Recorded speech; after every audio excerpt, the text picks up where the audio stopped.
Hello and welcome to Turned Out a Punk. I'm your host, Damian Abraham, and today on the show, a person I have known for a very long time, but really this is the very first time I've had any sort of extended conversation with them, and what a conversation that is. Jade Puget from the band AFI is on the show today, and if you're not familiar with AFI, I don't know how to help you with this one. Check them out. They've got a lot of cool records. I have a very long history with this band. You can kind of go back and listen to the podcast with Davey that I've done over the years, and I consider Davey a friend, a long time friend at this point. And as you hear Jade and I discuss it, maybe it's just the lead singer syndrome, but I have had very little interaction with Jade or Adam. No, actually Adam I've talked to a little bit, but Hunter as well. I've had very little interactions with over the years. So to get to do this with Jade, it was a long time coming, and oh my gosh, did I have a lot of questions that you will hear me ask in a second. If you are listening to this podcast when it first drops, you can go and see AFI live. And if you've never experienced AFI live, oh my God, they are an unbelievable live band. They have some dates coming up in the United States. I don't even know what part of the United States this would be. There's a little bit of West Coast stuff. Anyway, I'll post a link in the description below, and hopefully they will be going on more tour dates as the rest of the year goes on, and you'll have a chance to see them because they have a new-ish record, Silver Bleeds the Black Sun, which is a unbelievable album that they have put out last year and continues in AFI's constant kind of evolution, and it is out on Run for Cover Records, and you can pick it up wherever you buy your albums or listen to your music. You can listen to it wherever you are right now probably, but listen to the podcast first, or listen to the record, then come back. Whatever you decide to do.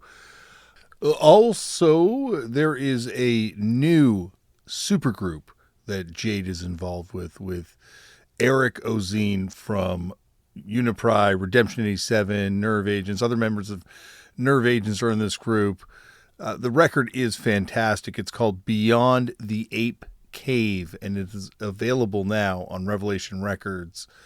And you'll hear us wax poetically about Eric's various projects in a second. But I will say, pick this thing up. They are fantastic.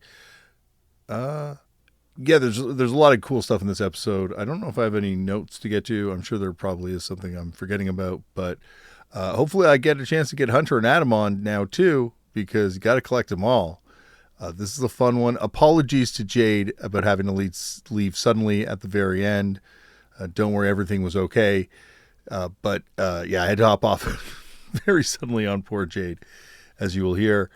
But I'm not going to ramble on anymore. Check out AFI. Check out all the records AFI ever did, and you will be very happy. And now sit back, relax, and enjoy Jade Puget on Turned Out a Punk. Jade, thank you so much for coming on the show. Thanks for having me. Well, I feel like this one has been a long time coming for me. And as I was saying to you off air, weirdly, and I think it boils down to lead singer syndrome, as I think we both arrived at. I don't know anyone else in the band beyond being fans of your music before AFI, and there's so much stuff I want to ask you about that has been building up over the years. So this has been a long time coming for me. Cool. And also starting off with the fact, I thought about it and did a little bit digging on the show.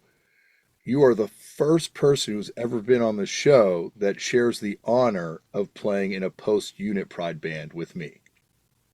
Oh, you did as well. I did. I played with Timmy Pride in my very unfortunate solo project years ago. But unfortunate playing in what way? Well, I don't stand by, like, it was a concept record, and the concept is very flimsy in retrospect. Okay. But playing with Timmy Pride was a huge honor for me because Unit Pride is, I was first introduced to him actually through Redemption 87, but a huge band for me. Oh, that's cool. Yeah, I mean, I now I've been in 2 bands with Eric, so. I know. I know. So Yeah. I feel like you're like my Unit Pride brethren, Unit Yeah. Pride descended brethren, I guess. Yeah. Absolutely. Well, we're going to talk about Redemption 87. Probably won't have time to get to the new band, but I do an introduction, so I'll talk about that certainly in the introduction because we're going to be digging deep on a lot of old stuff, I'm sure. But we've got Okay. to start off the way they all start off, which is Jade. How'd you get into punk? Do you remember the first time you ever came across it? Yeah, I guess as a kid, I feel like people that are our age, they either get into punk through Sex Pistols or Ramones. Like you discover one of those at some point. And so for me, it was Sex Pistols. And I guess I was probably 12 years old or something, looking for extreme music. I didn't really know what I was looking for, but I knew I wanted something that other people weren't listening to. I always wanted to be counter to what was going on and do stuff that would make other people uncomfortable. It's just kind of like, I don't know, it appealed to me. So I was looking for this. I remember there was these metal magazines in the local grocery store.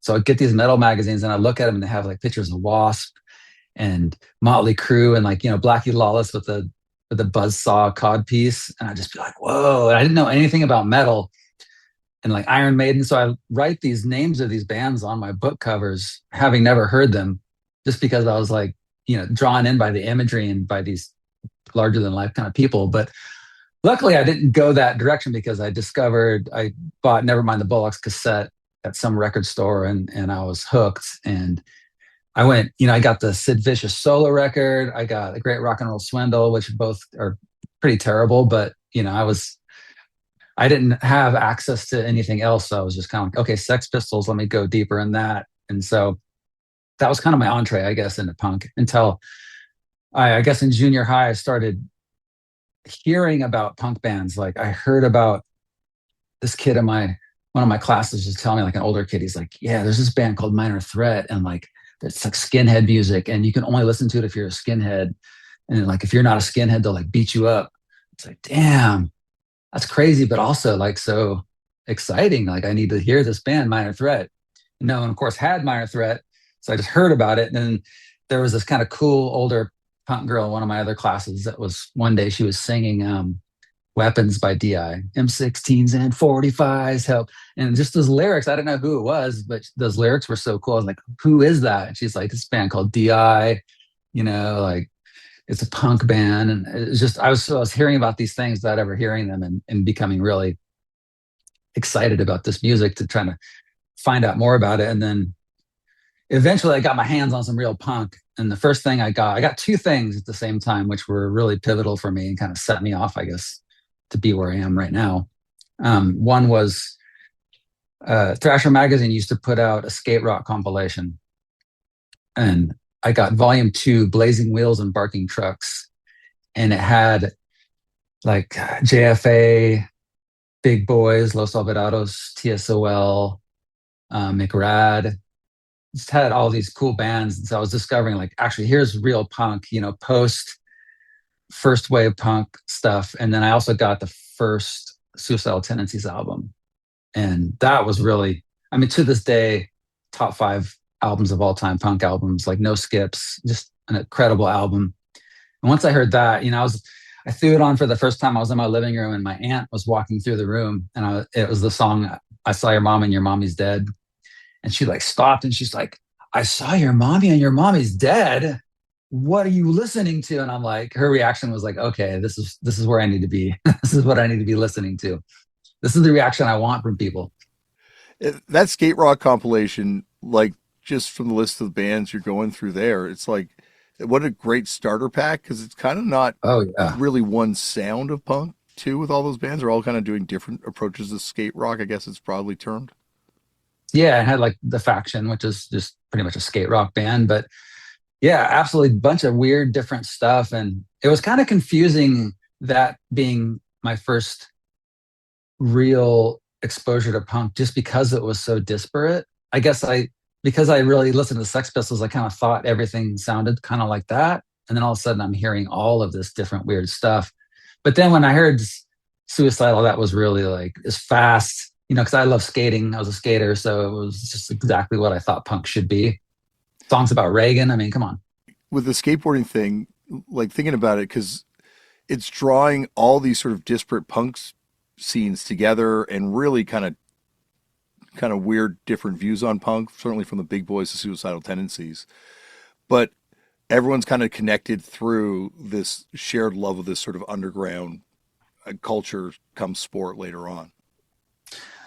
When for the first, I mean, for the entire, almost the entirety of my skating, being into skating, punk and skating were so simpatico that everyone listened to punk. It was so intertwined, and you probably talked to a lot of people that those two things came together and they discovered those two things together. So for me, it was like I always associate punk and skating.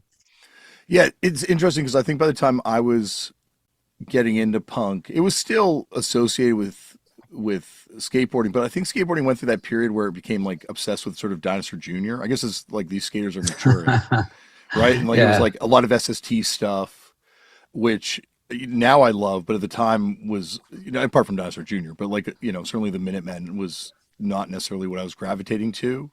And yeah, then a lot of skateboarding by that point, it was also kind of the Warp Tour era where it had kind of gotten more associated with sort of that style of things where, yeah, earlier on, it's like it is bringing together. I guess like it was such an underground thing, right? Like only freaks and weirdos skateboarded at that point. exactly. And that was one of the appeals to me is in my town, we were like the lowest men on the totem pole. Like everyone wanted to kill us. The jocks, the metalheads, the hicks, we were enemies of everyone. So to me, even though that sucked in a way, it also was appealing because it was like, okay, here's the most counter thing I could be doing. Listening to this music, doing this activity that everyone hates, like the cops hate us, the teachers hate us, parents hate us. And then I also, I would carry around, like when I was really young, I carry around the Satanic Bible just because, like, what's more counter than in the 80s during the Satanic Panic than carrying around a Satanic Bible? It's weird because like it's fractioned so much, but there was like just sort of this idea of being countercultural, and like it could be like engaging with the Church of Satan through carrying around the books, reading the books. It could be engaging in quote unquote antisocial music, from like noise music all the way to, I guess at that point it's like ska music. But it was like you were just like someone who was just out of step with, like you're saying, there's so many things that are more in touch with society that hate you because you're out of touch with society. Yeah, we didn't really articulate it in any kind of coherent way. But I think me and everyone I hung out with, we looked to be hated in a way. We gravitated towards things that we knew were going to set us apart, even though a lot of times when you're that age, you want to fit in. That's the opposite of like a normal kid doesn't want to stand out because you become a victim, you become a target, but we wanted to be the target. And I don't know, it's in the book about Kurt Cobain. I think it's in Come As You Are. There's sort of this thing about, I don't know if it's Kurt Cobain that says it or the author who says it, but there's this thing about hurting yourself before the world can hurt you, and kind of like being the one to bloody your nose so the kid is freaked out and won't bloody your nose. And this is like, I think a lot of it, yeah, like eventually it became like I went straight edge because it was antisocial. Like it was a way to Yeah. like truly rebel against everybody. And that was what I was kind of searching for, is like a way that was like for me, a positive rebellion, in the sense that I could find like a way to do it and not self-destruct like other people around me had. Straight edge is definitely a part of that too. I mean, that came a little later than this, but yeah, that was another thing that I didn't know anyone that was straight edge. I was the only guy. So that was even more exclusive. Yeah. Um, it's kind of funny though, because like both AFI and Loose Change are from like the same town, right? So there's like certainly because of all your kind of diaspora with the bands, like going and playing in all these other bands. There's like a lot of punk that comes from this sort of like smaller town north of Berkeley. It is strange. It's a very small town. And, my best friend, the guy I was in my first band with, was Nick 13 from Tiger Army. So there was all of this music happening and other bands besides us in this tiny little town, and bands that went on to, escape this town and do something bigger. Was there a generation before you guys of punk bands? There was this one band in the early 80s called Second Shadow, which is a great name, by the way, um, that were kind of this legendary. I think they were kind of gone for the most part by the time I became aware of them. But yeah, so there was this one generation before us, but we were kind of the first real generation of punk, you know, because we started listening to punk in the mid 80s and then started bands by like the late 80s, early 90s. So I guess we were the first real generation. Was Loose Change your first band? No, I had a band with Nick 13 when we were teenagers. This was my first band, both of our first band, really, called Influence 13. And and Jeff Kresge was in that band too, from the original or the second bass player of AFI. Jeff has one of the most interesting music resumes out of Yeah, anyone on earth. he's been all over the place. Yeah, when Dave first told me that he like jumped to New York and was in Blank 77, it blew my fucking mind. Yeah, I remember that. And then he's also in Tiger Army and then in the Horror Pops and then in a band from Canada called the Daggers for a minute, like, Yeah, and then Viva Hate too, like he's just and Fear. He's in Fear. Fear. I don't think he's in Fear anymore, No, I think he left, yeah. yeah, he's got an interesting CV for sure. So, what kind of style was Influence 13? It was actually really cool, and it's too bad we never put anything out. I think that band could have done really well. We just couldn't. Nick and I were the only ones that were really devoted to the band. And you know how it is. You got these flakes, and you just can't ever seem to get it together because you can't find a stable lineup. But it was really a weird mix of all our influences. Like it was very like Jawbreaker, Sam I Am, because those were the local bands at that time, like the small kind of local bands that would be first on the bill. And then also this weird mix of like thrash, like Capitalist Casualties, DRI. So there would be the super melodic, like really cool, and then it would be this like biscuit blast beat song. So I don't not together necessarily, but coexisting because we didn't think that was weird. It was just like these are things that we like. So This sounds fucking amazing. Did you guys and record at all?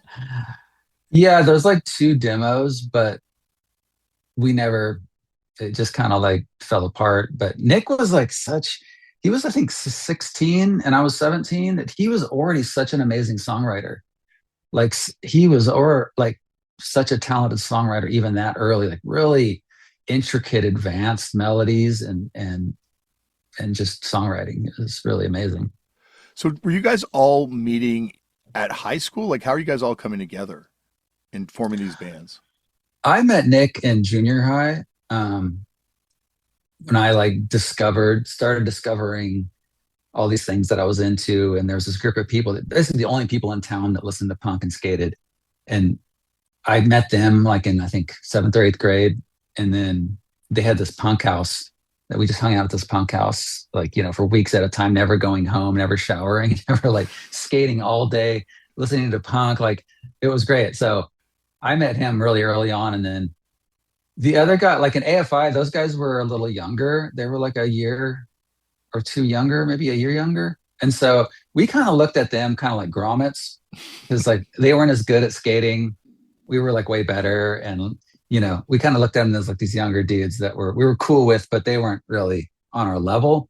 So, where were you guys going to for shows? Like, were you going down to Berkeley for shows or going down the Bay for shows? Or were there shows happening around you guys? No, I mean, at that time, San Francisco was kind of the place, but there was a San Francisco Chronicle, which was like the main paper, and it had this at the pink section, which is a section that showed all the venues and all the shows. So we were looking at the pink section before any of us had our driver's licenses, and we didn't know any older people that drove. And so we'd see like Black Flag, we'd see like Susan the Banshees, and we couldn't go to the shows. And it was so painful because we had none of our parents would take us. So finally, like kind of the oldest guy in our group got his license, and then it was on. And that was like late 80s where we started going to shows in San Francisco. So, what was the first show you went to or concert period? My very first show, like most people have the story of like, I saw Brian Adams at the Enormo Dome when I was 11.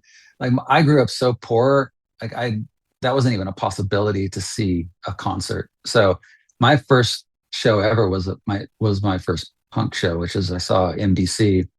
Um, and it was like a pretty amazing first show because I mean, MDC's for Millions of Dead Cops is one of my all time favorite records. I mean, just an incredible record. And to see that as my first show was pretty amazing. Yeah, that would have been insane. Was that in San Francisco? It was in this little town called Guerneville, which is like maybe half an hour north of San Francisco. It's a place called the River Theater that used to have a lot of punk shows. In fact, I think like Black Flag played there. Um, but I had a bunch of punk shows. But it was what's interesting on that show is first the opening band was Green Day, and they just changed their name to Green Day, and like they all had long hair still, and they were handing out joints, and like all their songs they were talking about weed, and this song's about smoking weed, and I was just like, whoa, what is this band? And it was like, back in those days, every show in the Bay Area was like white power skinheads because there's such a huge presence of that in the Bay Area. So there's so many, and plus they all hated MDC, of course, because they had that song Skinhead, and they were, super left wing. So there was all these white power skinheads there, and they were throwing ashtrays at Green Day, and I was like, damn, this is rough for this band. But yeah, so I don't know where I was going with that, but No, that's amazing. What a weird also time for the history of San Francisco punk. Like yeah, you've got sort of that pre-period where I guess like it's terrorized by the fuck ups and their kind of crew of people, and then it seems like the sort of like white power skinhead thing kind of yeah, invades. yeah. When I first started going to shows, that was like the kind of height of that. Like they had the War Skins and the Bash, the Bay Area Skinheads, and there was just all of these skinhead crews, and they would just come to show. They weren't there to see the music, they were just there to fuck shit up and beat people up. And in this case, I think they were there to try to kill Dave Dichter probably because he didn't care. Like he was so bold. He was this little dude, but he was totally antagonizing them, taunting them from the stage. And they played that song Skinhead, and then all the skinheads tried to rush the stage, and they're trying to drag him off the stage. And I was just like this little kid watching this, going like, "Holy shit!" And yeah, it was a hectic scene. Like surprisingly, they didn't get him off the stage. I don't know why. I think he was talking to them, maybe like talked them down somehow. But yeah, it was pretty gnarly. Yeah, like I think when Matt Freeman was on the show, he said the first day he played with them or joined the band, uh, Dave got beaten up by the cops in front of him, like beaten down super fucking hard after the show by Jeez. the police. And it's like, yeah, like that's a band that had to live it every day. Like you get pulled over by the cops, they go through your merch. Like Yeah. every interaction is a potential altercation. And then certainly, like you're saying, he was a provocation artist too, and like Oh trying to yeah. engage people on this sort of stuff. And he backed it up. Like I say on stage, it's like there were all these huge skinheads that wanted to kill him, and he wasn't gonna back down. And I mean, who could be more provocative than him? I mean, what did that record come out? 81 or something? Yeah, I think it's 80, 81. Yeah, 81, 82, 81. I don't know. I mean, Yeah, around that. he's singing about cross dressing. He's like saying fuck the cops. He's saying fuck skinheads, fuck capitalism. Basically fuck everything, and the most counter you could be. Yeah, like when they're still the Stains and they're in Texas and they're doing John Wayne was a Nazi in like 70 something. It's like that's wild. Like I no doubt they had what they probably would not have be here if they had stayed in Texas. I imagine getting up to Yeah, San Francisco, at least you're dealing with a slightly more liberal environment. absolutely. Um, so did you guys formed Loose Change by this point, or are you guys formed the first band by this point? By the time you went to the show? No, that would have been like maybe 89, I think, 88, 89 when we first started going to shows. And we formed our first band in 91, summer 91, and then Loose Change formed in 92. Were you seeing bands like Cap Caz and that sort of like power violence, Slap-a-ham sort of scene? Oh, yeah. Like that whole Slap-a-ham scene was very intertwined. Like those bands would just be on shows. And we played with Capitals Casualties. Loose Change did. this one show, and they were like they were trying to get beer money, so they told us like they offered to sell us the publishing of one of their songs. They're like, we'll give you full publishing rights to this song, and I think it was like a song about Pabst Blue Ribbon. Like, we'll give you the rights to the song if you give us like $5 so we can get some beer. Like, that's a pretty good deal. In the era of the gentrification of dystopia, you might be able to sell that to Pabst Blue Ribbon for a lot of money if you had taken I that know. deal. I know. We didn't though. I think we might have just given them the money because we knew that they were desperate. It's funny. I have a live record of Capcaz playing at the Gilman, and in it they like stop a song. They're like, "All right, like you guys, we got you guys in for free, and you're fighting, like stop it." And then I saw them at the Gilman. It must have been like, I don't know, 6 years after this live record was recorded, and the exact same banter was said from stage in the middle of a song. Like, Nice. Are they still around? no, I think the lead singer passed away a few years ago. Oh, okay. Sadly, did you see No Comment ever? And No comments. I mean, it's possible. I don't specifically recall. I love that about the Gilman scene is that it's like such a cool variety of punk bands that are all kind of just drawn together. Much, I guess, like the skateboard thing around the fact that this is an all ages venue to play, but like you've got like Rabid Lassie or Unit Pride playing with the Cap Kaz people, playing with like Green Day or something. Like it really does feel like it's an awesome melting pot of all things that were punk at that time. What's unfortunate is somehow we didn't really become aware of the Gilman scene in the 80s. I don't know why or how. I think it's because they were too underground because we were living in a small town. So we were discovering venues through the newspaper. And so no one knew about Gilman Street. So we didn't start going to Gilman until like, the early 90s. But that 80s Gilman, like the original first couple of years of Gilman Street, we kind of missed that. It's so weird too, because like the guy who ran Alchemy Records is like one of the founding people. And I guess Aaron Comet Bless's mom had been looking and found this building, and that's how they found the building. Like, Oh, interesting. the origins of that place are fascinating. Like, and the guy from Alchemy Records is like related to Captain Beefheart. There's like a really familial connection between Cap and Beefheart, I believe, and so Huh. there's some weird alchemy, I guess, going on with that space that it's still here today. That's a great space. And the fact that it's still around, because I remember, you know, 30 years ago, it being like every other weekend, it was like, oh man, it's over. Gilman's shutting down. It's done. Like it was always about to shut down. And somehow here we are, 2026, still gone. Yeah, I can't think of another all ages venue. Maybe the one in 12. I don't know if you guys ever played that in Bradford in Uh-uh. England, but that's like another, very political sort of like all ages space that I believe is still in operation now. But yeah, like to survive as a venue period is hard, let alone like a collective all ages kind of space. Yeah. And they opened that brewery across the street, and that brewery is really trying to shut them down because they didn't want that kind of thing happening, even though Gilman had been there way longer. So they weathered that storm. Well, that's I think the unfortunate part about punk is it's always going to be kind of like weirdly the part of the beginning of the gentrification cycle of a neighborhood, because it feels like the punk venue moves in, punks move in around the venue, record stores move in, coffee shops move in, and eventually it starts enticing people that are completely counter to sort of the idea of trying to like contribute to the community rather than take over the community. Yeah. I mean, you see that like my first experiences touring, the punk venue was always the worst part of town. So my first visits to all these major cities were like, I thought every city was just the worst place because I only got, you drive right to the venue and it's in the worst neighborhood. So you think it's the whole country is just this run down, broken down, dangerous place.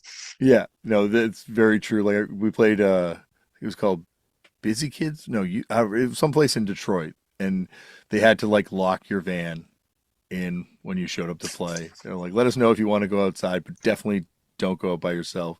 But then they're like the Freezer from Detroit's just the Freezer, like the legendary, hardcore venue, Negative Approach, and all those bands played. It's just around the corner if you want to go check it out. So we went and checked it out and stuff, and it was fine walking around there. But I guess there had been previous not so fine experiences for bands.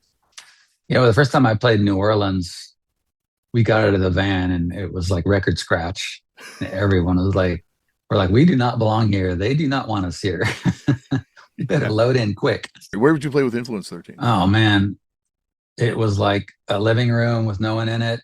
Like we would play a show where it would be like, hey, I'm having a party at my house, come play it. And we'd show up and there'd be no one, like literally no one at the party. So we'd basically be rehearsing in someone's living room or a backyard. We played some real shows, but it was like that pay to play era. So you'd have to sell the tickets to your friends and you have to sell a certain amount of tickets to be able to play. Like, go around physically selling tickets to people, which sucks. And we'd play with like metal bands, like, like Schizo and Violence and all these kind of Bay Area metal bands. Yeah, we'd play wherever, anywhere. Nothing good though. No, no really good shows. We played with Green Day on the Kerplunk album, which was cool because they were starting to blow up. And so playing with them was like kind of a big deal. We got to play with Jawbreaker and Sam I Am. So we played some cool shows. And then how long after that does Loose Change form? Like less than a year after that, after we formed Influence 13. And with Loose Change, like I know Dave was when he was on the podcast, he was like saying like, yeah, it was rough for us because we were kind of like, behind the times, right? Like, which is what he said, like the sound they were playing, the type of hardcore they wanted to play was not in step with the sound that people necessarily wanted to hear in the Yeah. Bay Area specifically. Did you guys go over better because the sound you're doing, like I love the Loose Change records, but like Oh, thanks. it's like it's more in keeping with Sam I Am and Green Day and Crimp Yeah. Shrine. I always loved pop punk from the earliest iterations of it, like Descendants, I guess, would be the kind of precursor to all the stuff we were doing. So and that kind of music was obviously huge in the 90s. But we were just doing it because we loved it. And me and Sean, and like that was, Screeching Weasel, Peg Boy, like all those bands was just like, we got to do a band like this because this is what we listen to. I love that stuff too. And one of the worst reactions I've received on this show was when I had Pinhead Gunpowder on, and I made the mistake of referring to Crimp Shrine as being like a pioneer of a pop punk sound. And both Billy and Aaron freaked out.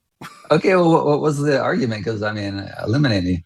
They were telling me that it was a bullshit made up thing by the media post Green Day, and they were offended because they were like, no one was ever a pop punk band. Everyone was just a punk band, and and I'm like, no, it was a style. Like, and I'm like, it's referred to as a style, like predating this period that we're talking about too. I think there's references to the Buzzcocks being a quote unquote pop punk band, and it was, yeah. And I didn't mean it in any sort of like antagonistic way, but it definitely was taken as something that it felt like it had been used in a negative way so many times that there was a carried trauma. Labels, especially musical labels, especially if you're the one being labeled, it always kind of sucks. I have much experience with this, so I can understand that. No one wants to be, no matter who you are, you don't want to be labeled the thing that everyone calls you generally. So, but it's a convenient label. Crimp Shrine to me, I would say pop punk. It's got elements of both. Whatever you want to call it, it was great. Yeah, and I only mean it to distinguish it from a sonic approach where, like a Neurosis would be doing at that. Or Filth. It's like it's not Filth. Yep. It's still punk, but it's not that. It's not Neurosis. Yeah, and I feel like, certainly in a post Green Day world where now it's used as a marketing term or has been used and misused as a marketing term for so long that it's lost that sort of like innocent connotation that people have. But I think also now, like, it's become like such an influence onto kids, like that there's like bands that are like, we want to be a pop punk band. And I think there was even back when I was a kid. Yeah, I mean, I'll always have the most love for that style of music, whatever you want to call it. Like, I love melody and I love punk. So to me, it was just something that I was really attracted to. Well, you wound up on one of the meccas for that sound for me, Shredder Records. Yeah, Shredder Records. Um, like I feel like Shredder doesn't get as much credit for kind of like putting out so many. Well, they obviously the Jawbreaker stuff, but like I feel like they don't get as much credit as say certainly a Lookout or very small even. Like there's other labels that I think get, but like Shredder put out so many great things. Those comps are unbelievable. Yeah, I mean, we were on a couple of Shredder comps, and it was a big deal for us because we were just such a small band that the fact that Mel would and Mel was such a cool dude too, like that he would put us out, and we did our we did a 7 inch. I guess that's the only thing we really did on Shredder besides the comps. We did a 7 inch on Shredder, and it was like we recorded in the studio where Jawbreaker did Unfun, which was, Unfun was like one of my top, still to this day, one of my top records of all time. So that alone was like so exciting. And then Nikki Parasite from the Parasites like kind of produced it. I don't know how much production was going on, but that was exciting because I really loved the Parasites. It was another great Shredder band. So yeah, it was a really cool experience. Yeah, I fucking love the Parasites so much. They're Like, so good. there's a lot of pop. Once again, I'm gonna get. I feel like I'm in a safe space to use it. Pop punk bands that like from that sort of pre era, like Pink Lincolns, Parasites, like a lot of bands that were kind of like finding this sort of like sound. Then that there's just so many great records that are kind of like a little bit forgotten now, I think. Yeah, like one that I always say an East Coast one is Weston. I love Weston. Like Yeah. that should be Got Beat Up is one of the best pop punk records ever. Like that should be up there with My Brain Hurts or anything else or Mila Goes to College. Yep. That definitely that Weston and it's funny, like Weston and Digger. 90s was a very fecund era for that kind of pop punk that I love. It was such a great, like, it's only, I think, comparable to like maybe the 60s garage rock boom in terms of, and maybe the like soul boom as well, like where you had a period where there's just so much underground music or like non-mainstream labels, non-major label production that's going on. Like, how many thousands of 7 inches were still coming out at a time when no one's pressing vinyl? Yeah, I mean, and there was so many little unsung bands that, like Jolt. I love Jolt, like one of my favorite pop punk bands. Another one, I got the 7 inch right here behind me. I got to give some love to this band, One Man Running. This is I one don't. of the best. If you've never heard this, this is one of the best pop punk releases of all time, in my opinion. Wow. And they had two songs on a Lookout comp, and they had this Stress 7 inch, and that's it. Uh, The only releases they had. are they on the pork one or like Yeah, Can of Pork. I can think of they have pork? one song on that, and this is on Curb Dog Records, which is another great local record label. Which Influence 13 tried to get on that record label. I think early AFI tried to get on that record label because they were putting out like the coolest kind of underground pop punk and punk. But yeah, you should get your hands on one of these because this is a really cool disc. Yeah, every time I go um to the Bay Area, it's just like there's just so many cool random 7 inches that I'm like, oh shit, I've never heard of this or something that's been on the want list because it's just like it's kind of becomes the punk capital in the 90s. Like it certainly everything kind of focuses there. There's so many labels there, distribution places, like the labels we're running through, plus everything Mortem's doing. And it's interesting because Larry Livermore, when he was on here, credits it all to like Faith No More and the Faith No More kind of Mm, explosion that happened, and was like, yeah, we Nirvana was it didn't really affect us in the way it affected everyone else because we already kind of had everything going from Faith No More. oh, cool. That's interesting. I didn't know that. Yeah, it's kind of like a weird take to think, but then you think like, oh yeah, Green Day and Nirvana both are putting out their records at the same time. Yeah, It's like parallel. yeah. We covered. Smells Like Teen Spirit, my Influence 13 did when it came out, because it was just like, you know, it was just, that song swept the nation, swept the world. So we had to take a shot at it. I'm sure it was really bad. Well, you certainly had to, win over those parties. You're not going to win them over if you're doing like a Capcaz cover or something. We would always put the Capitals Casualties part in the cover. Like we covered Unchained Melody, but then it has a blast beat part at the end. No matter what we covered, it had to have the blast beat part in it. Oh, that's awesome. Um, so who ran Key Lime Records? I think that was, I mean, ran, that wasn't really a real record label, I don't think, but I think it was Jeff's kind of thing. They put out a CD last year, an AFI CD last year or something. I saw. Yeah, I think that there's been some kind of uh, releases that are not okayed by the band.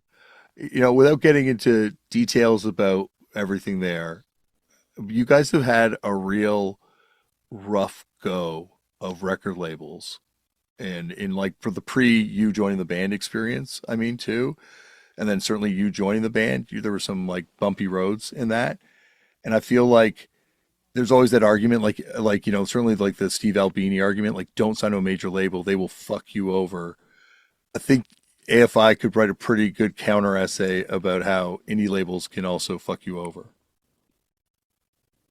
Yeah, I mean, we've actually had pretty great experiences on major labels, and all the drama was, well, from my perspective, was on an indie label. So yeah, Yeah, the opposite.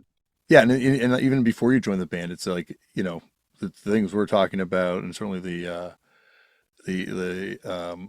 stuff with Wingnut Records as well. Like there's like a lot of like not great experiences on the indie side to make you kind of want to stay necessarily out of like this loyalty to these people. Yeah, the wingnut thing, I don't think, at least was it didn't have any long lasting effects.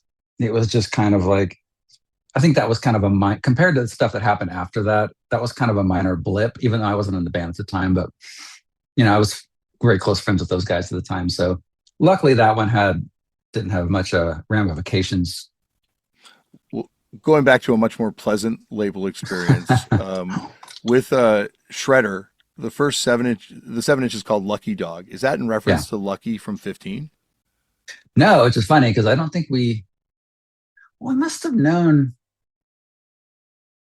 because I mean, we had Swain's First Bike Ride, played the shit out of that. It must have been around the same time. But the dog on the cover of that 7 inch is our friend Alexa Dye's dog, and the dog's name was Lucky. So it was totally unrelated somehow. Very weird. Yeah, because I was thinking like you must have known him because he's roading for Green Day, I think even around before 15 even or something. Yeah, we didn't know him, but like I say, I don't know when Swain's First Bike Ride came out. But if it was around that time, then we would have been aware, I guess, just by looking at the cover of the album and seeing who's in the band. It's like a Cheetah Chrome Motherfuckers, Cheetah Chrome from the Dead Boys thing, where Cheetah Chrome Motherfuckers, the Italian hardcore bands, claim they had never heard of Cheetah Chrome. They just came up with the name Cheetah Chrome independently. Yeah, just completely out of like the top of their mind. I guess it could happen. Cheetah Chrome Motherfuckers sounds good. Got to get some good phonics going on there or something. And then you guys are also on Loose Change. I told you we are going to talk a lot about Loose Change. Yeah, I never talk about Loose Change. You're on Cold Front Records, which is another really super fucking cool label. Yeah, Brett was like a huge fan of Loose Change. It was nice because he's just one of those dudes that was like, ran it out of his apartment. It's just a very small operation, but he's like, I love your music. I really want to put a record out. And he's like, we did that Fire It Up CD album with him. And he, to pay for the recording, he had a Marshall half stack, and of his band he was in, he basically was like, gave it to the engineer to pay for our album. So it was like he was putting up his own possessions to make our record happen. So, it was cool. And you could tell that he was really, devoted to the idea of our band. It's interesting because like it's all the smaller labels and like the people that are doing it that are losing money on it themselves that are like seemingly the most generous sometimes with music. It's like when there's money on the table, all of a sudden that's when like sort of like the weirdness starts happening. I guess that's the difference between doing it for the love and doing it for the money. You know, these people in these small records labels like Mel Shredder and Brett Coldfront, they were doing it for the love. You know, they I don't think the money ever even really came into it. Yeah. So you kind of had like an interesting perspective, I imagine, until you join AFI as like watching as this band that, once again, I'm just going on what Davey said, like was not necessarily liked in the Bay Area, suddenly become sort of like the main band, even pre Black Sails, it seems like in Oh the yeah, area. they once again because I was good friends with those guys and I was a fan. Like they, I moved to Berkeley in '94 to go to the university, and they were the low. You know, at that point, AFI and Screw 32 were like the local heroes. They were like the two biggest bands in the scene. So that like not being liked thing, I think, was pretty brief. They were very quickly very liked. So you know, um, so well prior to me joining the band, they were pretty big in the Bay Area, at least. I kind of love that era of the Bay Area too, where it's like Screw 32, AFI, and I guess like Swingin' Utters would also Swinging be Utters, I mean, dead and God, gone. yeah, great bands. Those Creeps on Candy. Um, what other bands were happening at that time? I mean, Redemption 87 had started at that Yeah. point. Um, I guess Filth wasn't around anymore. But yeah, Swinging Utters, man, those two. I mean, the EP, those two albums are just incredible. When Streets of San Francisco came out, like I just played that incessantly. Such a good album, Yeah, I was listening to it the other day and God, that yeah, it's like a one of the perfect records from that era. Like it's just definitely. perfectly produced. Like Lars did that. I guess he did the Union 13, the first Dropkick Murphys, and the business comeback record around then, and all Mhm. four of them are sound fucking awesome. Yeah, he knows that sound inside and out for sure. Yeah, it was really dialed in perfectly, and I think Ken Casey for Dropkick when he was on, he's very heated at Fat Records for the way the next record turned out. Yeah, I mean, I love that record. I understand. Fat Records was a very polarizing thing at that point, and I remember it being like a very big deal in the scene that they were on Fat Records because they were such heroes of the Bay Area scene. But I didn't give a shit. I mean, I never had that mentality. Like I loved Jawbreaker when they signed to a major label. I love that record. I mean, Dear You, I had no issues with anything like that. So I didn't really buy into that bullshit. I thought the production was different. Whether or not it's worse, I guess that's a matter of taste, but I thought it was a great record. Given that like the Bay Area is so antagonistic to the major labels in that era, did you guys have to deal with it when you guys signed, or did it kind of petered off a little bit after the Green Day stuff? It had not only changed, things had started shifting, but also we were not a local band anymore.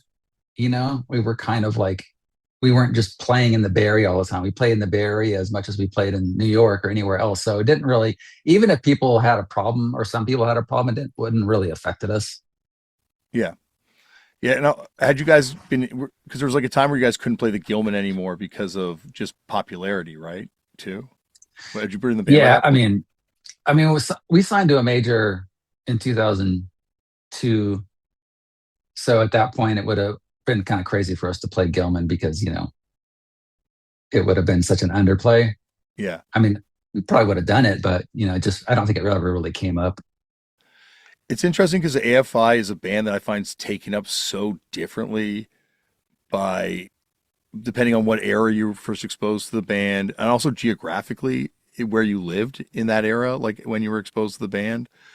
Like I went and saw, you must have, I'm trying to remember if it was 99 or 2000. I went to Santa Cruz and saw AFI play and DBS opened Hmm. and uh, I was just like blown away because on the East Coast, it was much more kind of subsumed into like, like the epiphat pop punk kind of world. But on the West Coast, it was like crazy moshing and kids doing insane stage dive.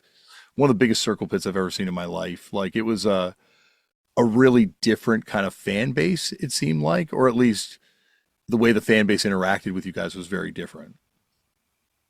The Black Sails tour, which was 99, was very much most of the places we went, hardcore kids, It wasn't, at least in my memory, it was not Epitaph Fat Records kind of scene type of kids. It was like hardcore kids.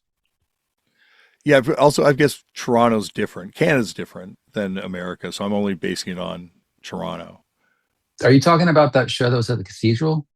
That cathedral show was fucking crazy, That was but a great show. that was one of my favorite shows ever. That cathedral show, and I think that was because it was also like by that point it was already clear that you guys were kind of like leveling up in terms of like audience size and attention. So it felt like that was like a probably a bit of an underplay for you guys at that point. Like it was, That was on Black Sails, wasn't it? yeah. Oh no, I think that was. it was after Black Sails because I was living in. Oh, it was. I stole my friend's copy of Black Sails before I went to England for a year and stole his copy. And I remember listening to Black Sails on the plane, and it just came out and being like, "Holy shit, this is insane!" So it must have been after that because I'd moved back to Toronto by that point, but shortly Okay, 'cause thereafter. in my mind, that was the last show on the Black Sails tour. But Maybe it was. that was a Maybe. long ass time ago. So Yeah, but it was. It stands out very vividly in my memory that me show. too. I mean, that was a great show. Hot as fuck. I remember Yeah, just one of those where the sweat and condensation is just raining down from the ceiling. and it was also one of the first shows because Toronto, there's a little bit of a provincial quality to Toronto, and so we didn't necessarily have that sort of crazy style moshing yet. Certainly, people weren't necessarily head walking at all, and that was one of the first shows I can remember just kids head walking all through, like from the front of the room to the back of the room type vibe. It was nuts how packed it was. Yeah, Toronto was. I mean, I guess we started playing Opera House after that, but those shows were always incredible. It was always such a joy to go there. What was it like the first time you guys? Well, you would have played the Opera House, but like for them going back to the Opera House after the AFI riot, was there like a weird vibe for in the band? Not really. I mean, I had heard the stories, and it was kind of like going to play there. Probably even at the cathedral, it was like, oh well, maybe some of these people could show up or something could happen, but it wasn't really like a fear. It was just kind of like a this happened. There might be some blowback, but probably not. Yeah, and I guess they had played Toronto at least one time in between that cathedral show and then. Yeah, and also those kinds of things happening in shows, it wasn't like that out of the ordinary. I mean, we weren't like a huge riot band, like a lot of riots didn't have it at AFI shows, but just in the scene we came up in and just how things were, it wasn't like that was that crazy. No, it's only reading that Gilman history book that I really got an understanding. Like, it's a very dramatic scene. I Like, mean, that whole, yeah, I mean, the Bay Area scene in general was very, very chaotic.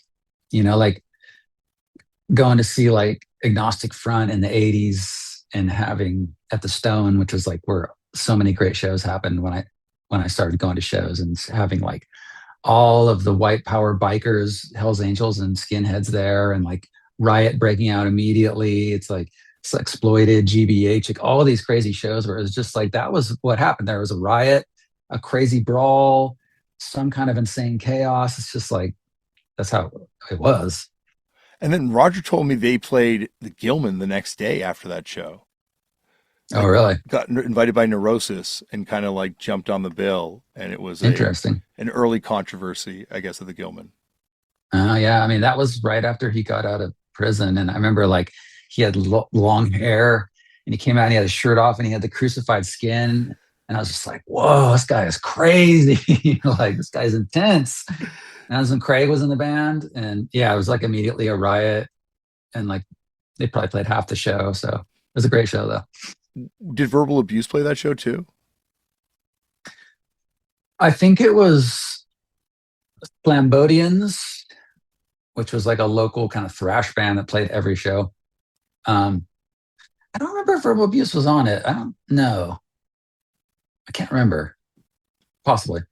What kind of bands would those guys gravitate to? Maybe Slambodians, like the kind of the Nazi guys. Like, was there like a Nazi music scene also kind of running parallel? I don't think so. I mean, white power music was always really bad, so I think that they had to come to, and they wanted to come to the shows that were big because that was where they were gonna get to throw their weight around, you know. So they came certainly some, you know, I remember seeing DRI and there being so many skinheads there. But, you know, like I said, they came to MDC, which was like they're clearly not wanted there. And they came, I saw Fugazi and I don't really remember them being there, which is surprising. But, you know, I saw Slayer and there were like Klansmen there in the Bay Area, like dudes with Klan tattoos and shit. So, like, yeah, they'd come out to anything. Because there's also like a parallel kind of like, like certainly anti-fascist sort of oi thing that's beginning to bubble up, like a sort of a strong anti-fascist kind of skinhead thing too, right? Yeah, that was always there too. Like when I saw the Exploited at the Stone, there was a big brawl between the sharp skins and the white power skins. And it was like there were a lot of sharp skins there. And so it was like the skins, the white power skins would target the punks. Like if you had a mohawk or, you know, spiked leather jacket, they'd target you. And so it was like the punks and the sharps would sort of band together to fight the skinheads. And we were like kids, so we were like luckily not targeted. We were like not really involved, but you get fucked up in the pit. Those pits were crazy. Like when I went to the MDC, my first show, my shirt was immediately torn off in the pit, bloody nose, and so I had to like ride home in the back of a truck with no shirt on. Um, but yeah, like luckily we were we were just kind of flying under the radar. Yeah, it's, with the moshing thing, it was definitely born out of wanting to hurt people. Like it feels like people can be like, no, no, it's not about that, and it's like, yeah, it might have evolved to a place where it's not about that, but it certainly Sid Vicious when he invented the pogo was trying to hurt people. He says it on the record. Yeah. Um, it kind of just is also the excitement of the crowd. I'll tell you what, some of the most intense circle pits I've ever been in were at those early Green Day shows. And you know, they're Really? playing pop punk, yeah, and like at the Phoenix Theater and stuff. Like the circle pits would be as intense as any of the most heavy music I saw. It was You, just kids were so excited, and it was such an energetic music that caused the chaos. I've also heard that Green Day was kind of like not maybe not out of the gate when you first saw them, like Sweet Children kind of era, but like later on was like you could tell they were going to be big, like they were popular, and Oh they yeah, it probably had a different kind of fan base than like a normal punk show would. yeah. You know, we especially when Kerplunk came out, but even on the first record, I remember like we were listening to Green Day like right away. We like loved that first record. So and I think we all knew that this was a different kind of band. Like Jawbreaker was great and one of my all-time favorites, but you didn't really get that feeling that they were gonna be some massive sensation. Yeah, it's interesting. It wasn't until those guys were on the show and I kind of realized like how deeply rooted they are to like that New York sort of like Sonic Youth underground art scene kind of world through um Kembra Fowler and just like playing those kind of shows early on. I'm like, yeah, they do kind of have like an anti-mainstream kind of arty quality to them where like you're saying Green Day, there's just like it's just made to be enjoyed by everyone. Yeah, and I don't think Billy Joe was aiming to be some pop star. He just that's what he loved to play, and he was so fucking good at it. Such a great songwriter. It was just kind of written in the stars that it would happen. Kind of look at Green Day versus like Nirvana and just like the two different bands and how they weathered success and also how their kind of respective punk scenes reacted to their success. Like I think obviously Green Day received this major backlash, but the immediate circle was tight, it seems. Yeah, I think Green Day had a similar. I think by the time they blew up so fast when they signed to a major that it didn't. I mean, they were probably sad that their old scene was turn their back on them, which would have sucked, because they came up in that scene. But they were immediately like for the world. It wasn't like they were still stuck playing in the Bay Area. Now everyone hated them. It was like, I don't think it affected them at such a level as maybe Jawbreaker, where like they got, it's just gross. The backlash they got was it's gross. Yeah, and I've always wondered, and I'm trying to maybe Bill from Pin and Gunpowder brought it up even that like was it because Jawbreaker's not truly a local band? Like they're obviously beloved in the Bay Area at that point and in the Bay Area, but they're also like an LA band and they were also kind of briefly in New York. It's not like it feels like when Jesse Luscious was on the show, like he still has vitriol towards Jawbreaker, but Green Day was okay, and I'm like it feels like it's a lot of like I was like a lot of like hometown love that went into the Green Day success from the immediate circle, and they've also brought all the friends with them too, that for the ride. Yeah, I guess everyone probably has their own perspective on it. Mine was kind of like Green Day, like I say, you kind of knew this was in the cards for them. So for them to sign to a major and blow up, it's like, how could it not happen? Whereas Jawbreaker was like an art band and so cool and the lyrics, and it was like, I guess it was more of a betrayal because it wasn't something that was written in the cards that it was going to blow up. It was something that maybe should have stayed underground in people's minds. And then, then they signed and got all the backlash, but none of the success. So like that's just double painful. Yeah, it's interesting to think of like what would have happened if they had stayed because they weren't really a lookout band, right? Like they didn't really have like that cool indie label that could kind of be built around them to kind of to stay with. So it's like interesting, like what would have happened to them if they had signed Not to like signed. yeah, or like signed somewhere else, right? I don't know. I mean, I feel like they would have been maybe like I don't know, like a cool mid-level indie band, Yeah, like unless they like a started their rocker own. from the crypt or something. I don't know. Well, yeah, like, but Rock from the Clips signed to the major too, right? Like for a But period. like, yeah, I guess success-wise, just being like a band everyone like, your mom doesn't know about, but it's like a cool band that like the cool people know about. I never had to worry about it being in a band called Fucked Up and doing what I do on stage.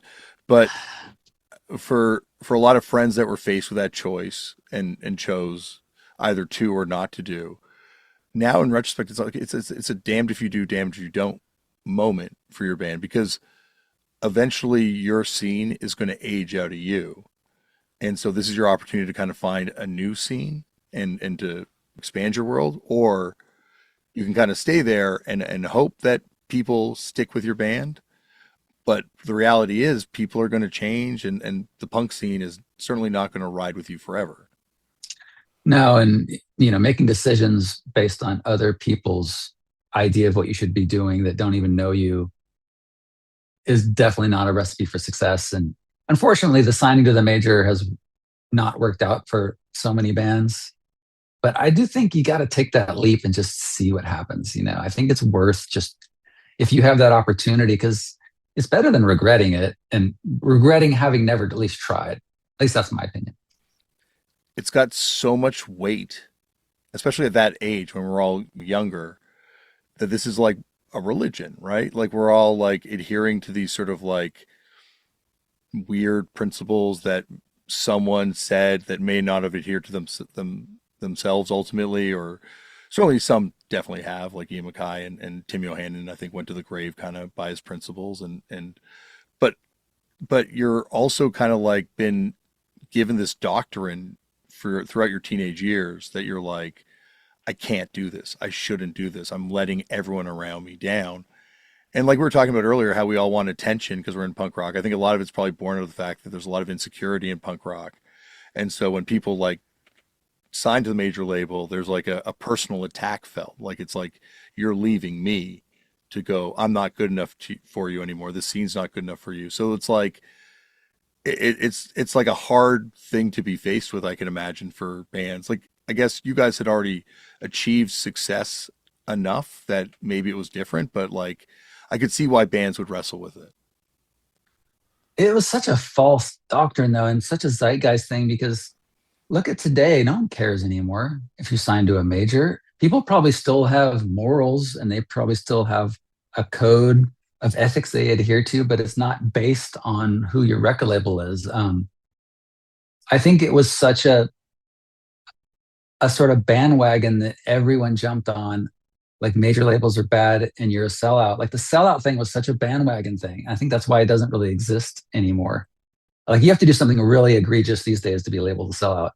But back then it was just like kids that didn't give a shit, didn't know, didn't have any code of ethics. They would call you a sellout just because that's what you're supposed to do. So it was a very hard time for bands like that, like, Rancid faced that, you know, major label question and Jawbreaker obviously being kind of the one that got the worst part of it that I can think of, at least from the Bay Area scene.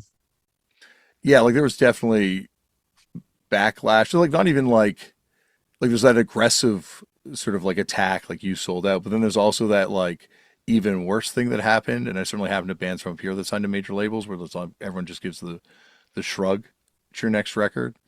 And I feel like a lot of Yeah. those records where music's gone kind of age pretty good, but like at the time people were just like, no. Yeah, I think that's also sort of a sign of the times. It's like, oh, this sounds too produced. I understand that to a certain extent, but I mean, Dear You is an incredible record. So, and things like Pinkerton or Sam I Am signed to a major label and put out what I think their record Clumsy, which is like a fucking great record. And everyone, like you said, it was like kind of a shrug thing, but that's a great record. And I think to this day is a great record. And if people would have looked beyond this sort of surface level politics and just enjoyed these records I mean, Dear You has obviously stood the test of time. Yeah, Sam I Am, we played with them recently, with the Flatliners at the Flatliners Christmas show up here, and they were fucking unbelievable. Like Yeah, still I love that band. so good. And like it's weird because like they almost like predate, well, they're like the inception of the Gilman kind of scene. Certainly members were in other bands at the actual inception of the Gilman scene. But like they did the major label. They were on so many different labels over the years that it's hard to appreciate kind of the run that they had as a band. Um, like when Daryl from Snapcase was here, he was talking about how like, yeah, like meeting those guys and them talking about being friends with the Goo Goo Dolls back in the day, back when the Goo Goo Dolls were still like a punk and hardcore band. Like they were like doing the thing before the thing was really a thing. Yeah. Um, it's nice to see a band like Sam I Am still putting out great music. I mean, they're still putting out great music and still going, and they weren't, destroyed by that whole major label part of their career. And yeah, definitely one of my all-time favorites. When you guys did Black Sails, was there, because it was like, I guess it wasn't a sonic shift in any sort of major way, because, but it is feels like it's a great leap forward in the direction that was kind of being indicated. Was it sort of an immediate response where you guys knew that this was going to be a change for the band? You mean response from people that heard it when we released it Yeah, like initially? for certainly from people like at the shows and like coming to see you guys. Yeah, there was like like it was in that beginning era of message boards and all that, which it kind of actually started happening on the previous AFI record, which, before I was in the band and I would go on these message boards and I'd be so angry because people would be talking shit about AFI, about Shut Your Mouth and like this record sucks. And like, I'd be like, how dare these, like, I wasn't inoculated to trolls yet, and I didn't, it was because it was so early. I'm like, these people on the internet are talking shit. Like, how's this happening? And not realizing that that would come to define, the world for the next, several decades. But anyway, so there was some people after like every AFI record, it's like, this is different. This isn't very proud of you. This isn't, and even at that point, it's like, this isn't Shut Your Mouth. People that were talking shit about Shut Your Mouth were now like, this isn't Shut Your Mouth. But it really quickly caught on. And it was like, it was weird. We got these reviews in like metal magazines. Like metal magazines were like, this is an incredible, like we got like a 10 out of 10 on this one big metal magazine. And so it was being embraced more widely than maybe previously AFI had been. And we did that first tour, and it wasn't like we were selling out big venues, but it was the passion was crazy. And we would go to these places like Minneapolis. We'd be, the next day would be Minneapolis, and the guys in the band would be like, yeah, Minneapolis fucking sucks. Like Boston sucks. Like no one likes us there. Like it's gonna suck. So I just want to like warn you that it's gonna suck. And we get there and just be like the most incredible show. So something had started shifting because of this record. Yeah, because as you mentioned before, it was a weird moment because the audience wasn't that epithet.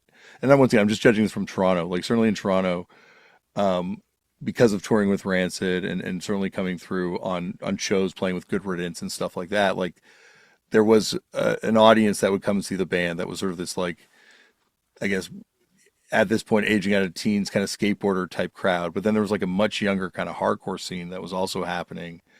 And on that record, those kids were all out too. And then also just like lots of other kids, people were finding out about this record, and it was kind of crossing over. It was like perceptible even to me as someone watching from the sidelines.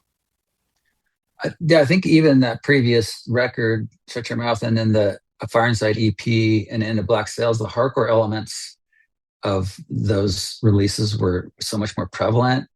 And you look at Dave from that era, he's wearing, like he's got like the braids and the choker, and like he looks like a hardcore kid, So like we definitely there was a lot more hardcore kids coming into to our fandom. Yeah, Dave was Xing up too, I think early on at one point as well. And like there was like a straight edge kind of vibe around the band. And also hardcore was shifting at that point too. Um, like that AFI Riot show, Weston played, and but also Oh, Life nice. Lifetime played on Hello Bastards. And by the time they broke up, New Jersey's Best Dancers had come out, and I feel like that was such a tide change in hardcore and kind of like people embracing more melody and kind of like it begat so much stuff and obviously like major sonic shifts in punk. But I feel like AFI also was kind of like those earlier records before this huge explosion were benefiting from that. Definitely.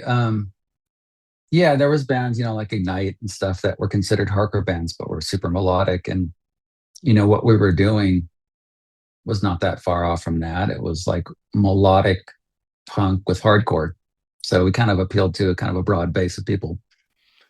Once again, the geographic thing I think comes into play. Like, and I bring this up on the show a few times, but like on the East Coast, Power Violence, and I say this as a nerdy person, was nerd music. But in the Bay Area, when you go there, it's like sketchy graffiti dudes, hard partier type dudes. It's like there are certainly nerdy people that enjoy it, but like it's also like a lot harder of a scene that is enjoying that kind of music. And in the same way, like I feel like East Coast hardcore, particularly in the early 90s, like the Born Against kind of era, it was such like a defined thing, and it was like very DIY, very, almost like anti-enjoyment of the audience. You're not trying to bring anyone into this kind of thing. And obviously it starts changing as we go through the 90s. You guys are kind of like riding that change as it's happening on the East Coast almost, it seems. Yeah, we didn't, I guess we weren't really so much aware of that. We were more, I guess in spirit, more like youth crew, like posse, inclusivity. Like we're not trying to antagonize the audience, we're trying to include the audience. Yeah, which I feel is like definitely more of a West Coast mentality in punk at that point than it was on an East Coast mentality where there's like a real deep bitterness. And it's, I know it's like the lack of sunshine or the cold. I'm sorry, in particular the Northeast, but yeah, like and it's not even just confined to the U.S. I think it's in Canada too. There's like this difference between the way Vancouver stuff happens versus Toronto stuff. I appreciate that too, that kind of flipper mentality of just like, I'm trying to make you leave the venue. I want you to just be so dismayed at what we're doing here that you don't want to even be here. What we were talking about earlier, like that's what we all want to do in the beginning when we get into punk rock, right? Like we're like, I want to make everyone that I don't like leave. And then I feel like because there is a path to popularity at that point, like you're saying, AFI got eventually very popular there. So there's like, oh, there's a way to bring more people in, and there's like an upside to this. Where on the East Coast, it's still like, nope, 20 years in, still playing with the same 15 fucking people in this basement. I'm bitter as To me, shit. I think I was influenced by being in Redemption 87 and the hardcore scene where it was, you feel that exchange of energy with the crowd. And once you feel that passion for what you're doing coming from people, I don't understand how you could ever want to have the opposite, because there's nothing like that feeling. And to want to have the opposite of that, I could never be in that headspace, I don't think. It's interesting though, because there are people that are like you brought up Flipper, but then you look at like obviously Gigi Allen being the most extreme. But Yeah. even like Choke from Slapshot when he was on the show talking about like just wanting that, like just saying this shit to piss off the crowd, and Seth Putman from Yeah. Anal Cunt, right? Like these Yeah. people that are almost like pariahs, like just give themselves over to like being hated because they're getting the, I guess they're getting the charge from that. Yeah. I mean, I appreciate that kind of meat men kind of thing where it's either coming from a place of just anger and confrontation or some extreme level of comedy, Mental or health, both. mental health might play a part too. And mental health. Yeah, I can understand that. And I appreciate that because that's what the Sex Pistols were doing. I mean, it has the deepest roots in punk, but I think both things are equally valid. And whatever fulfills you as an artist, I got no problem with it. And I think going back to what you said, like that's what I think draws so much of us to this thing initially is the idea of like alienating the people around you. Like they don't fucking understand this. It's my own thing.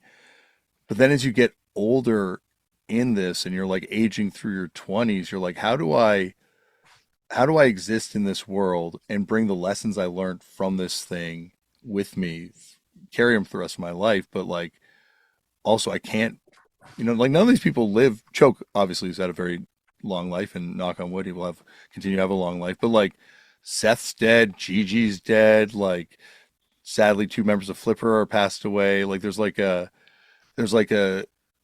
it's not a path to longevity with this sort of like just going for people's Yeah, anger. I guess it depends on how. I mean, Gigi obviously, I don't think there was any possibility of him living to an old age. He was just too on the margins. And like Il Duce and people like that, it's just like they were on this path that was gonna just go one place. But if you die of cancer or something, that's different. Even if you're in the most confrontational band, but you die of cancer, I mean, you can't say that's because of like what you're saying on stage. Very true. Yeah, no, I definitely. And I think I don't know what Seth did pass away from. It wasn't cancer though. It was a drug overdose, I believe, as well, Yeah. if I'm not mistaken. I will correct that in the intro. And I think sadly, I think Flipper as well. There were cases of drug overdose, and El Duce. There's a lot of conversation we could have around El Duce's death, and I'm not quite on the Fat Mike side of the conspiracy theory side of things, but yeah, like I think it was no doubt involved in sort of like living on the margins. And Yeah. did you see that I Frank? mean, Oh, go on. Sorry. go ahead. Did you see that Frankie Sidebottom movie that came out a couple years ago? About Il Duce? No, about Frankie Sidebottom. He's like a Oh, British Liverpool performer. no. It's really interesting, and it's got a great cast. But Frankie Sidebottom was like a new wave performer who wore a big paper mache mask this Uh-huh. whole time, and it was like riding in the middle of the new wave. But his music was decidedly kind of like, I don't know, camp vaudeville kind of vibe to it too. There's a great novelization of the script written by the guy who wrote the script about Frankie Sidebottom. And he's got a quote in there. It's like, the margins are always the most interesting part, but living in the margins, you always risk falling off the page. I'm probably brutalizing it with a paraphrase, but like these people just surrendered themselves to the margins and yeah, all fell off the page. Yeah. I, it's kind of the oldest story in the book. And, growing up, the town that I'm from, I have so many friends that have died and people that were living on the margins, not involved in the punk scene, but just, it's easy to live on the margins regardless of, many people from many walks of life having that life where it's just like you see it happening, you see the future, and it's like it's just unfortunate. And I guess I and my band is were fortunate enough to, we wanted to be other, but we didn't want to be self-destructive. Yeah, it's only, once again, I talked about it earlier, but like the idea that people from different time frames take AFI up differently, right? Like it's obviously a huge band for me getting into it as a young person, getting into this music. But then I'm recording vocals in the studio with Dylan, who does all my vocals with me, and he's younger than me. And I was calling Dave to set up Dave coming back on the show last time, and he's like, are you talking to Davey Havoc? And I'm like, yeah. And I'm like, oh shit, this is his Nirvana. Like, because he was like slightly younger, and like this was, so it's like for a whole generation, you guys, because I think punk is people that we were all on the margins in our own little ways, right? And this was a place that provides us an off ramp from the margins, or at least a way to live on the margins and not fall off that page, to just crush this metaphor to death. But like for a lot of kids, you guys became the on ramp to this thing. Like he's obviously very much involved in punk and plays in all these punk and hardcore bands, and like yeah, it's the bands that ultimately did make that risk or that jump. And maybe yeah, like you fail and it doesn't happen on the major label, which is a lot of bands. But if it does happen, you wind up becoming the next generation's entryway to this thing, like the suicidal tendencies for the next group of kids. Yeah, which is crazy and not something I ever really think that much about. But you meet some dude at or some woman at a show that's like an adult, and they're like, "You were my, when I was in high school, you were so important," and you're just like, "Damn, I'm old," but also it's very fulfilling to be that band. And also just like the way culture shifted in the wake of AFI, and I'm sure this is going to lump you in with a bunch of stuff you don't want to be lumped in, much like the pop punk thing with Green Day. But like the aesthetic shift that brought to what gets labeled emo, what's now also labeled post punk, post hardcore, I think I've heard people call it now too. But that whatever that scene is, like the aesthetic and the sonic influence you guys had on that, like in the way that kind of there's like emo trap now. Like it really did kind of like cause like a whole cultural change in kind of like the wake of you guys being on MTV for a bunch of these kids. Yeah, it's interesting. I don't. I feel like AFI is not when you're talking about aesthetic or sound at AFI. People don't, often don't credit us with being one of the genesis of that thing, Mm-hmm. which is strange. Not that I care, not that I'm looking for that, but just to really hear it very often. No, and it's funny because like my friend and I are working on a project right now, and we're researching a lot of different things for it. And he's reading this book, and I'm like, where does it start? And it's about the mainstreaming of emo type thing. And I'm like, where does it start? And he's like, oh, with Follow or My Chemical Romance. And I'm like, that's crazy. Like AFI had been on MTV years before that, and like the what was misogynistically became guy liner at a certain point, but the idea of like wearing makeup, you didn't see bands necessarily doing that, like unless they're dressing like vampires in Ink and Dagger, and that influence is like that changes all post AFI, and like the all these bands kind of looking Yeah, that way. you would think, and like I'm not one to say what our influence is. That's not for me to decide, really. But definitely there was especially with Dave and his look, and he of course got it from other places like Dave Vanian and stuff. But those people that came after us weren't getting it from Dave Vanian; they're probably getting it from Dave. Yeah, definitely. So, and there's other things like we were the first band, as far as I am aware, that did like the online mystery thing when you're promoting a record, like the mysterious kind of like clues and go here and get this thumb drive, like which kind of became a big thing for a while. And like Nine Inch Nails did it right after us. And I think they get credit for it, but like no one, like we never get credit for doing that, which is interesting.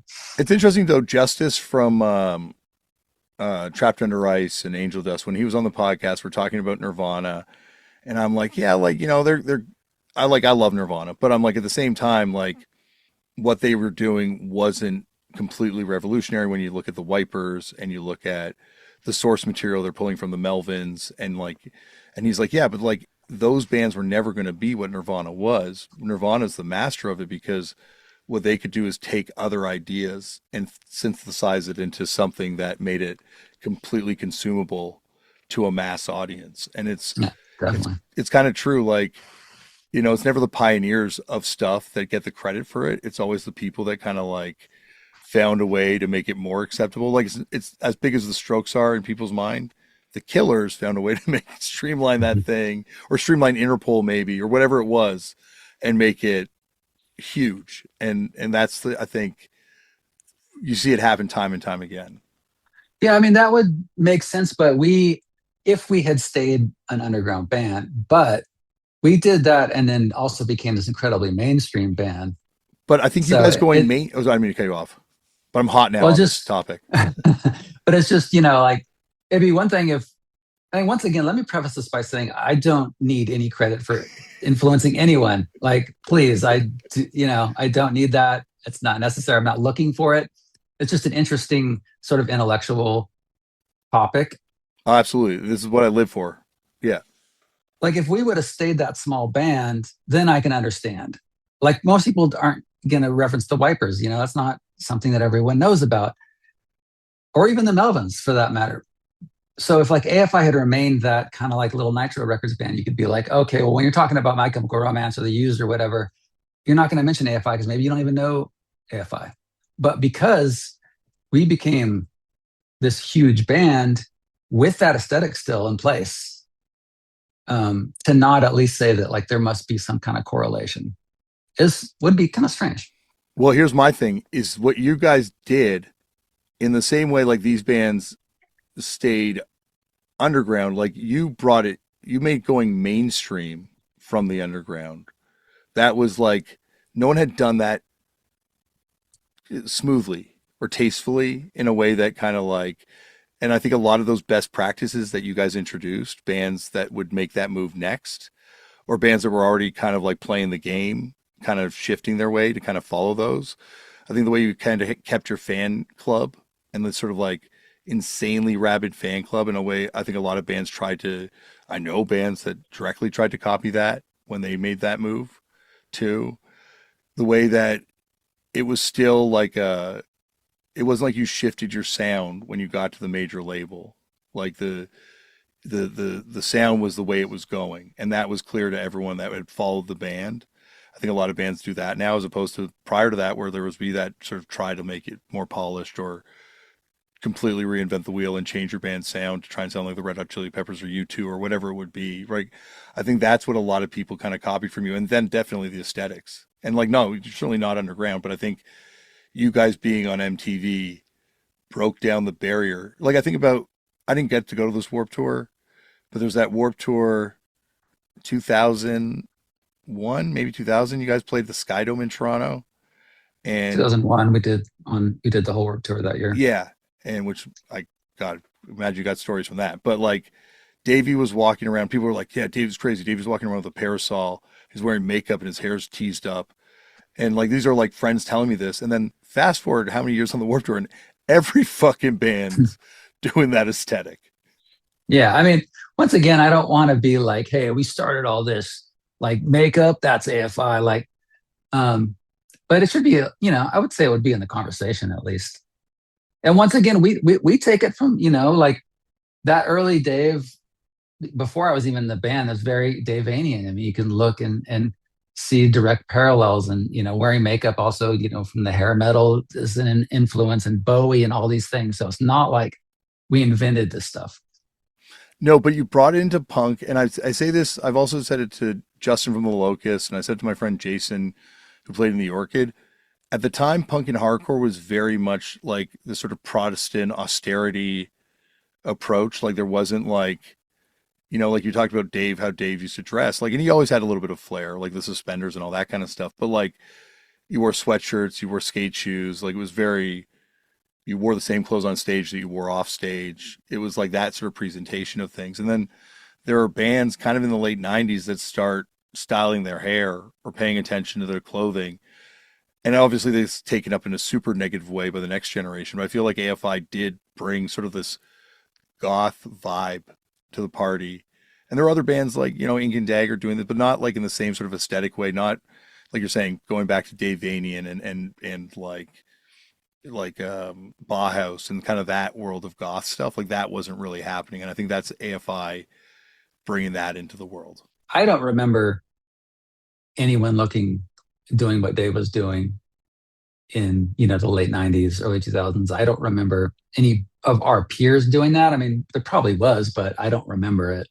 I remember talking to Jesse from DBS at that Santa Cruz show, and he's like, I couldn't believe how Dave looks. This is in like 99, 2000 kind of era. And he's like, I couldn't believe it. Like, it's just so shocking. Like, yeah, like, cause no one looked like that back then. No one was. Yeah. I mean, we went on that tour, Sick of It All, Indecision, Hot Water Music, AFI tour.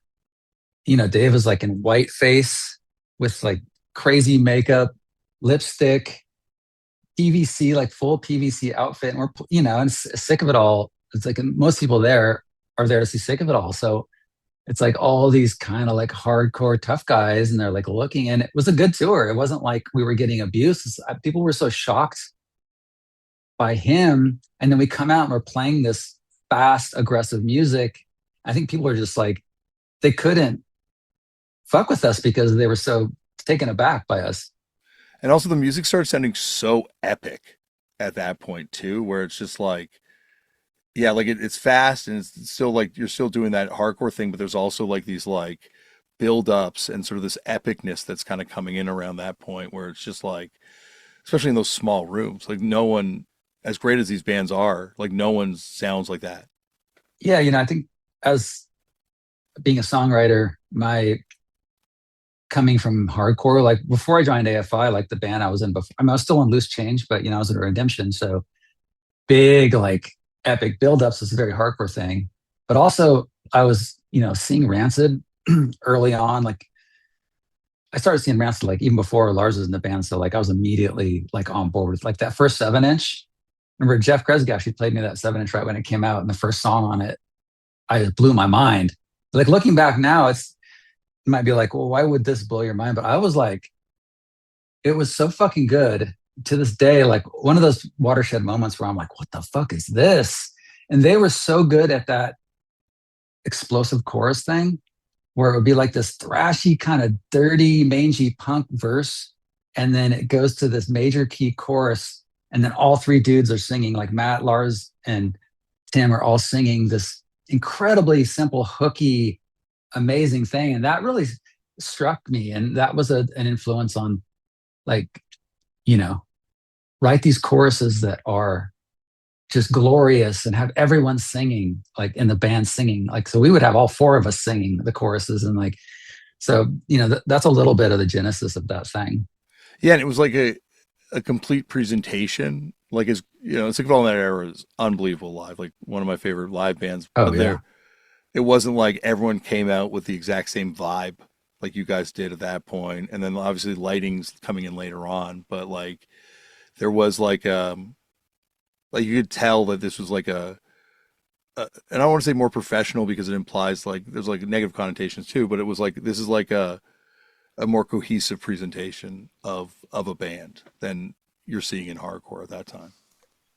Yeah, we definitely had our thing. Like, we have the pumpkins that we got like at Walgreens, so like plastic pumpkins, and you have them all go into one power strip. And then, the lights would cut. And my brother, who was our tour manager, would like hit the power switch and like these like little pumpkins. And it's the most simple kind of janky production you could ever have, but it was so effective.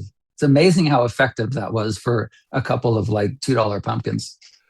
It's also funny because you look at the Gilman scene and there's performance art happening. There's like the Diesel Queens. There's like a lot of bands with like these sort of like production aspects to them on that DIY level. So you guys are kind of coming, I guess, from that tradition too. Oh yeah, like Babyland was like one of my favorites. Like seeing a band like Babyland. I mean, they were kind of just doing like a Throbbing Gristle thing, but they were incredible. Like they don't that's a band that doesn't get enough recognition, in my opinion. But seeing them doing that kind of stuff on stage at Gilman Street was so shocking because it was like, it's not something you usually see at Gilman. Yeah, there's like that infamous live sex show thing that happened where the cops got called on the performance. There's like people are pushing boundaries in that space at that time. Yeah, definitely. Was there a weird moment for you? I was listening to you and Dave on Adam Carolla like podcast today, and to go from like this world that you come from to all of a sudden this moment where you're now thrust in these situations where I think he said on this thing you guys had the record for being on Loveline in 1 year, where you're like on these other platforms and you're interacting with like a whole different side of society. Like, was that something that was hard for you to reconcile with, or was it an easy sort of shift to kind of balance? You mean as far as being on these big platforms, or just kind of being like a popular band? I mean, just interacting with these kinds of people. Like, I feel like, I don't know Adam Carolla personally or anything like that, but I imagine I can't think of there are very few people on this planet that would have known Adam Carolla and, you know, been in a band with members of Unipride type thing, right? Like, it's like you've like interacted with like very disparate parts of Yeah, culture. it was weird because in our minds, it was such a gradual and organic thing, even though we went from being an underground band to being all over everywhere. To us, we didn't have that. And we were in our late 20s, early 30s. So we were pretty grounded. And so it was just fun. And it could be bizarre, but it wasn't, like going, I remember we went to do some MTV thing, and it was like, we're sitting in the green room, and it's like us and John Heater, who played Napoleon Dynamite, and Billy Bob Thornton. And then we go out on camera, and Ludacris is interviewing us, asking us questions. And he obviously doesn't know who the hell we are. And it's just so bizarre. It's like, what is going on here? I just still felt like the same kid, but I was like put in like weird situations like that. And like, so the Adam Carolla like Loveline thing was way less weird than some stuff like that we experienced like that. And being on TRL, like going live on TRL, and just, like these talking heads that were on TRL. It was weird. It wasn't like something that felt very natural, but it was just, I guess, part of the game. Yeah, and it's only when I, worked at other places that I realized like how much of a bubble punk rock is, and like the fact that like within reason everyone's kind of on side on all these different issues, and everyone knows has this sort of shared musical history that we can all tap into. And it's entertainment. I find it the most shocking. Like certainly other places in my life I don't expect people to know, who Iggy Pop is necessarily, but like when you're in some of these entertainment worlds and you're like, oh yeah, you came to this thing entirely differently than I did, and not necessarily in a negative way all the time, but certainly sometimes in a negative way. And like how these people are engaging with this culture is so alien that I find it was an adjustment for me, and I'm kind of doing it way after you guys are doing it. There's a lot more punk people around when I'm doing it.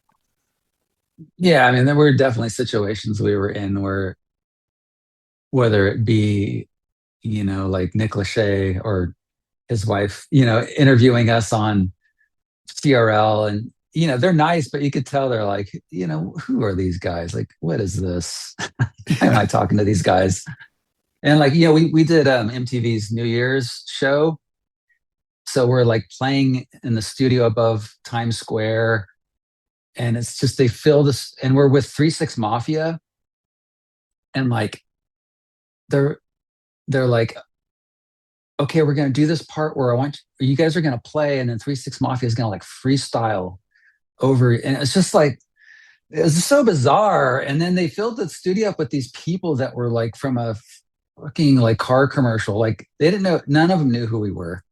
They were like central casting characters, but they're like dancing, like doing the kind of like sexy dancing as if they were huge. It's so weird. But, once again, you just kind of roll with it.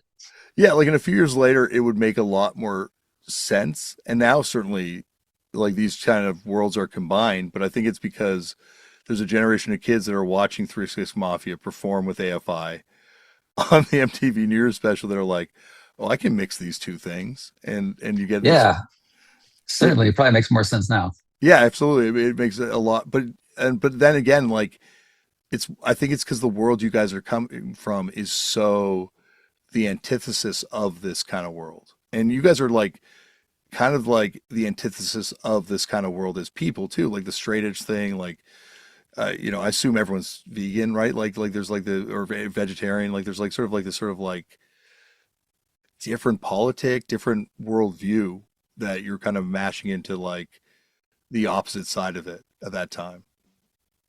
There's definitely that thing where when we were, at the height of mainstream success and you do interviews and people just they expected you to have that hedonistic rock and roll lifestyle thing and they wanted to hear about it.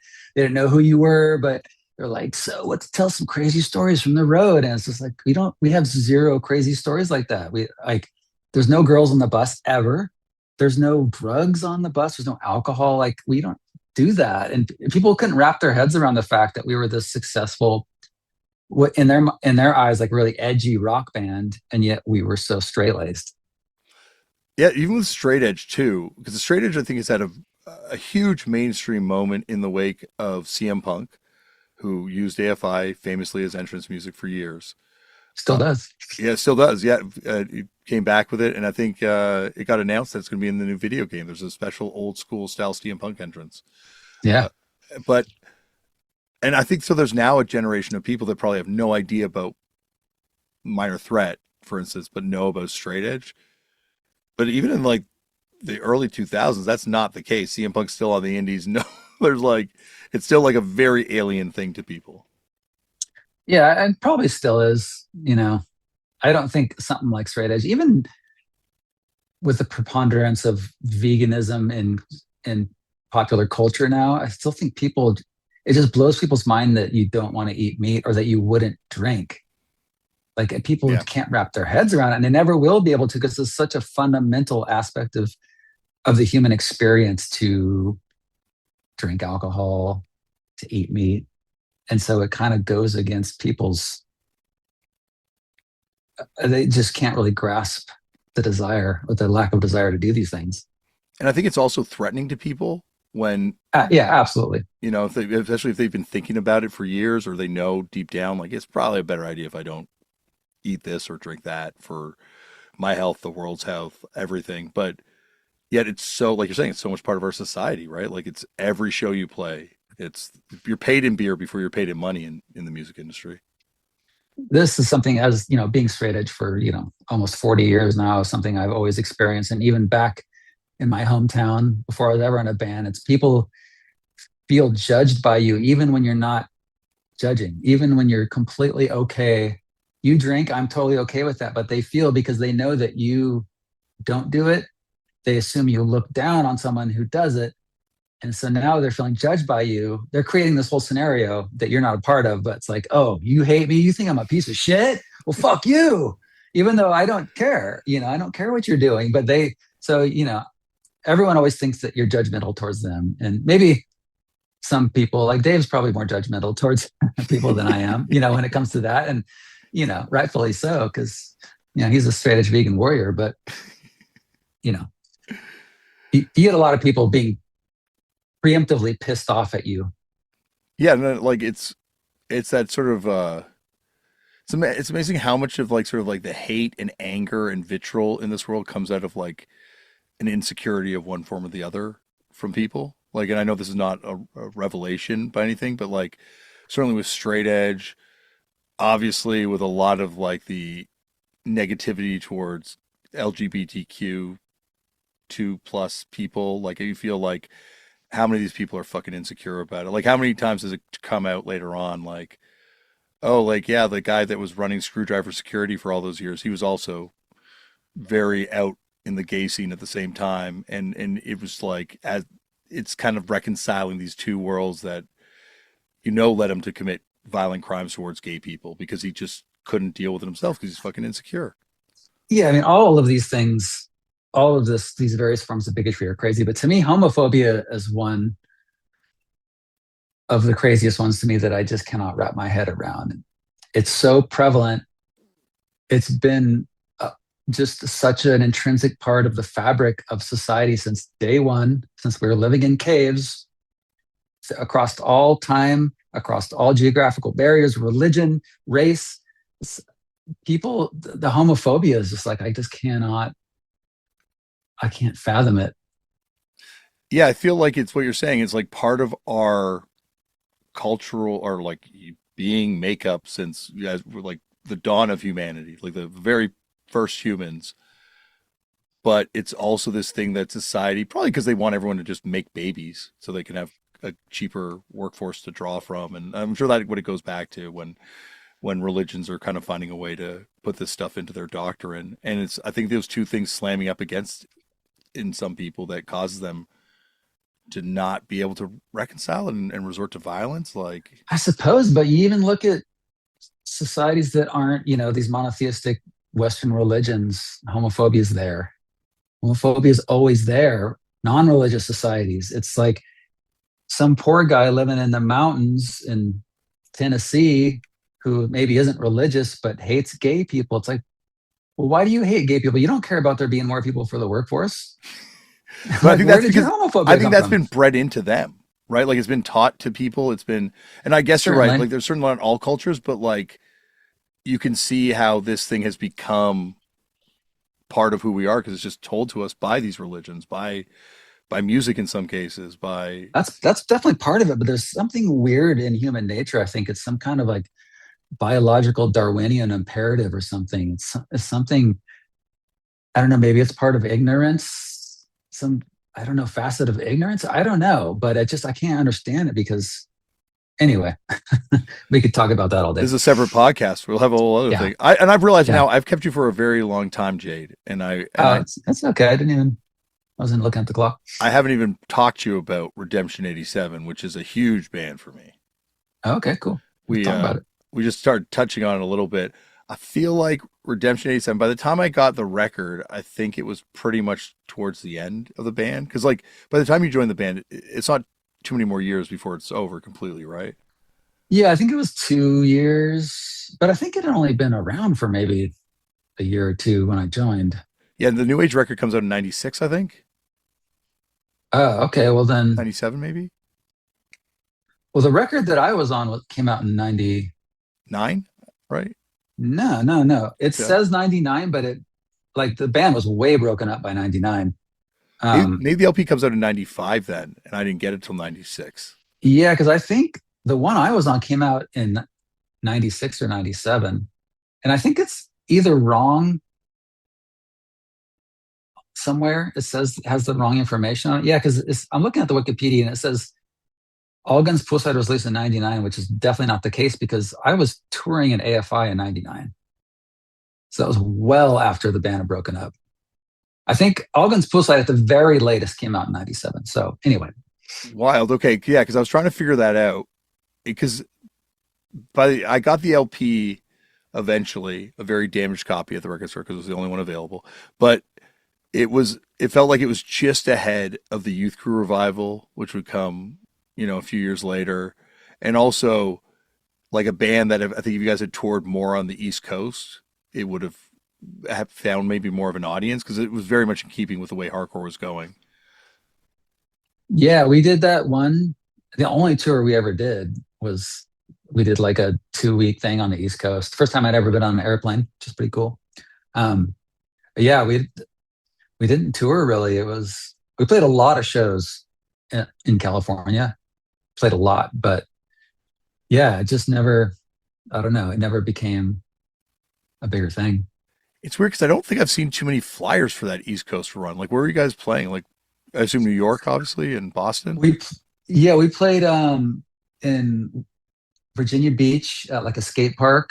We were playing with like in my eyes, Blade Crasher, Oh, awesome. a few other bands, and we played in Maryland, Jersey, I guess maybe New York. I can't remember. A few other places. Oh my God, that show sounds incredible. That Virginia Beach show. Yeah, it was a good one. That Blade And we, Crasher. yeah, I think Blake Crusher might have played all the shows. Maybe In My Eyes did too. That's wild. That's awesome. Well, I guess, yeah, because that would have been that youth crew revival kind of era, which is also where hardcore, I think, gets its speed back in a lot of ways without being grind. It starts kind of going to, yeah, like we're talking about more melodic. It starts finding kind of like that era. But I feel like that Redemption 87 record was certainly one of the big records of that era doing that sort of sound. Yeah, it's funny coming into the band. Like I mean, I started out listening to hardcore in the '80s, all those, the first wave of hardcore bands. But like by mid '90s, it was like Earth Crisis and Snapcase, like that stuff. I was still listening to bands that were playing fast hardcore, but like I loved that stuff. Did you like any of that Ebullition stuff? Like Downcast and those types of bands? And Um, Downset. No, Downcast. down well, Downset too. Yeah, Downset's the LA band that had Yeah, beef and there with was Rage like Against the Machine. VOD and 108, and there was just so many kind of like heavy, slow, kind of more metallic bands. So that scene was I really liked that scene a lot. So coming into a band like Redemption was kind of going back to my roots of listening to Youth Crew stuff. So it was cool. Was there a big scene for you guys at that point in the Bay, or is it more on the East Coast you guys had a following? No, I mean, we didn't really know what kind of following we had anywhere because, like I say, we never left California really. But there was a good Bay Area hardcore scene. It was like none of the bands were big, but it was like Powerhouse and I guess Powerhouse and Redemption 87 were probably the two biggest bands in that scene. But we would go down to San Diego and play with like Suppression Swing, and there was like the bands like Triceratops, and there was this whole scene at the time of mid '90s hardcore. But like I say, all the shows were pretty. It wasn't a huge scene. They were pretty. Like we played with H2O. Um, we did play some cool shows. We played when the Beastie Boys played under the name Quasar.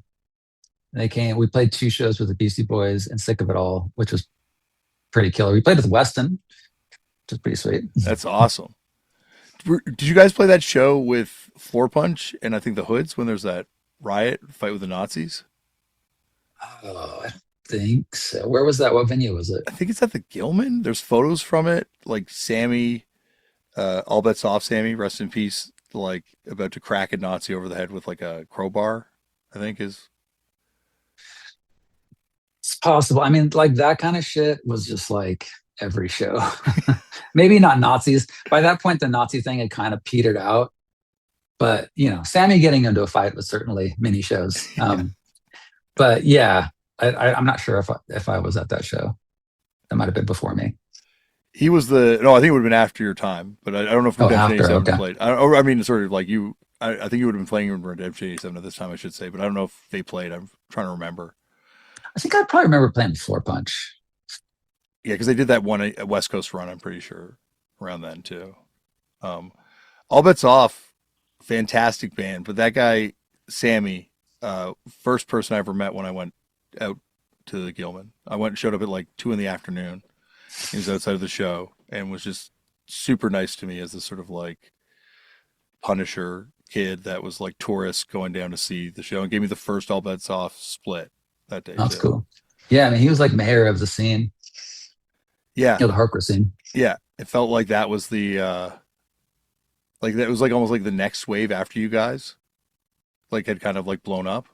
It felt like. Yeah, like the Hoods and All Bets Off were kind of like the small, like Rely, Lockjaw 44. There was a huge scene, but like I say, none of the bands ever really took off. Yeah, it's interesting how it happens in that way where there's like certain eras where there's just like a bunch of bands that kind of like get found, but then there's like it's almost like a hangover period that follows it directly after where the scene's slightly smaller and you just see it happen all over the place like that. I just thought it was weird that there was such a sort of thriving hardcore scene with so many bands, but none of them ever broke out of that scene. You look at it like New York, which obviously New York is a much bigger scene, much bigger place, but I mean, how many legendary bands came out of New York? There wasn't even really one legendary hardcore band that came out of that scene, of the East Bay scene. I guess like Neurosis, but you're right. They're more legendary for going more metal and kind Yeah, of I mean, that. even the early, I I guess I'm talking, there's like that semantic thing of hardcore. Like hardcore is like second wave punk, but I'm talking about when I say hardcore, I usually am referring to hardcore with a capital H, which is like, AF onwards, Cro-Mags onwards. Like I just call hardcore punk, like, if we're talking about adolescence or Black Flag or whatever, I just call that punk. So excuse my like ignorance of these No, terms, but it's we all have different definitions. Like when people come on the show, I think that's the interesting thing. Like right down to punk, right? Like what is and isn't punk, but like what falls under these different little subgenres and into these little subsections. But like I understand that hardcore originally referred to those, kind of second wave punk bands, Germs, et cetera, all those bands. I think we should just call those bands punk. And now in 2026, we should reserve the term hardcore with a capital H for what we generally would call hardcore, which is bands like Cro-Mags and AF and Sick of It All and, Gorilla Biscuits. It just make it easier. yeah, and there's a lot to go on this one right here. Like I feel like we could definitely debate this. Like I feel like there's a sonic through line that I can hear in early AF to what Black Flag was doing, but there's a decided break, I think, and it happens with SSD where bands didn't necessarily want to be punk bands that got faster and then became hardcore bands. Like bands were coming in being like, no, we don't want to be a punk band. We're going to be a hardcore band. And that was like, I agree with you. That's capital H hardcore period. It starts Yeah, there. like I think Vinny Stigma says something like that. Like he came from punk, but he's like, we're doing this thing. This is our thing. This is a different thing.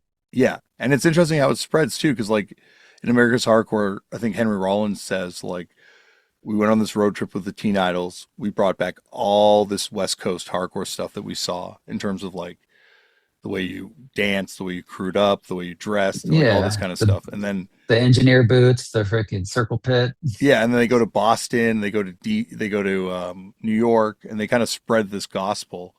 And you can see all these other little scenes kind of like pop up in their wake, and it's like, yeah, but I agree with you. It's certainly there's those LA bands, especially that first wave. They kind of wanted to be rock stars still, or like wanted. There was still like the idea of getting popular. And then with hardcore, it's sort of like the idea of like, no one's going to like this shit. So we're just doing this because we like it. Yeah, to me that was punk. Because when I came into it, it was, obviously the first wave of punk was extremely mainstream with the Clash, the Ramones, Sex Pistols, the Damned, even like that, Buzzcocks. Those were all extremely mainstream bands. But when I came into it, punk was that thing where like no one knows what this is. No one cares about it anymore. Anyone that liked those bands, they don't. No one cares anymore. Everyone hates you if you listen to this. Like that's to me, that's like the punk to me. And I feel like the hardcore is where you take a pride in that, where you're like, Yeah, I want it like this. And you see it with like Revolution Summer stuff too, where there's almost like that's where the politics kind of enter it because a lot of the first wave stuff and even into the, sort of the second wave, it's largely apolitical or in some cases downright anti-political. But then you're like, oh yeah, post Revolution Summer, the idea of being political becomes part of this thing. And I guess in the Bay Area, it probably comes from more of a '60s mentality too. yeah. I mean, there was probably not that many apolitical Gilman Street bands, or like you kind of had to take a side. Yeah, and you probably wouldn't be playing at Gilman too long if you took the other side, I imagine. Oh, you wouldn't be playing at all. It's wild. Like, in Fucked Up, there's been, I can count on maybe two hands, maybe three hands, how many fights there's been at a Fucked Up show in our whole history. Really? Yeah, the vast majority of them have been at the Gilman. Wow. Like, venue Interesting. clearing brawls many times. Wow. I actually haven't seen as many times as I've been to Gilman. I haven't seen many brawls at Gilman Street. When I say brawls, I should dial it back. Like just intense street standoffs after fights broke out in the show. And yeah, it felt like for a while there, every single show we played at the Gilman would have something like that happen. Actually, I have seen a lot of fights outside Gilman Street.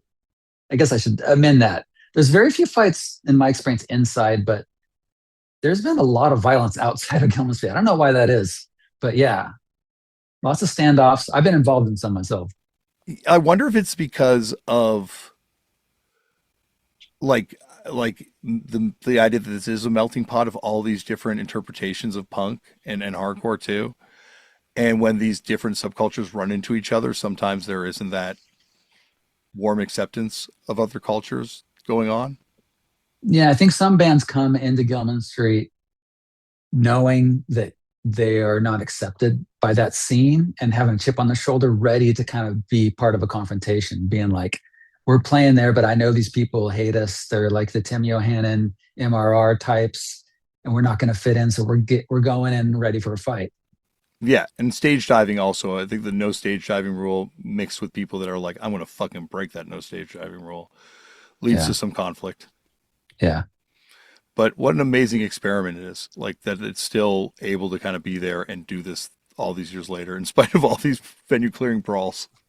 I know. I just like it still shocks me. I think because I have not lived in Berkeley in so long, but to like know that the shows are not $5 anymore and that you don't need a membership card anymore. And I think they like the side door isn't there anymore. So like all these things have changed, or like they made the side door into like a double door.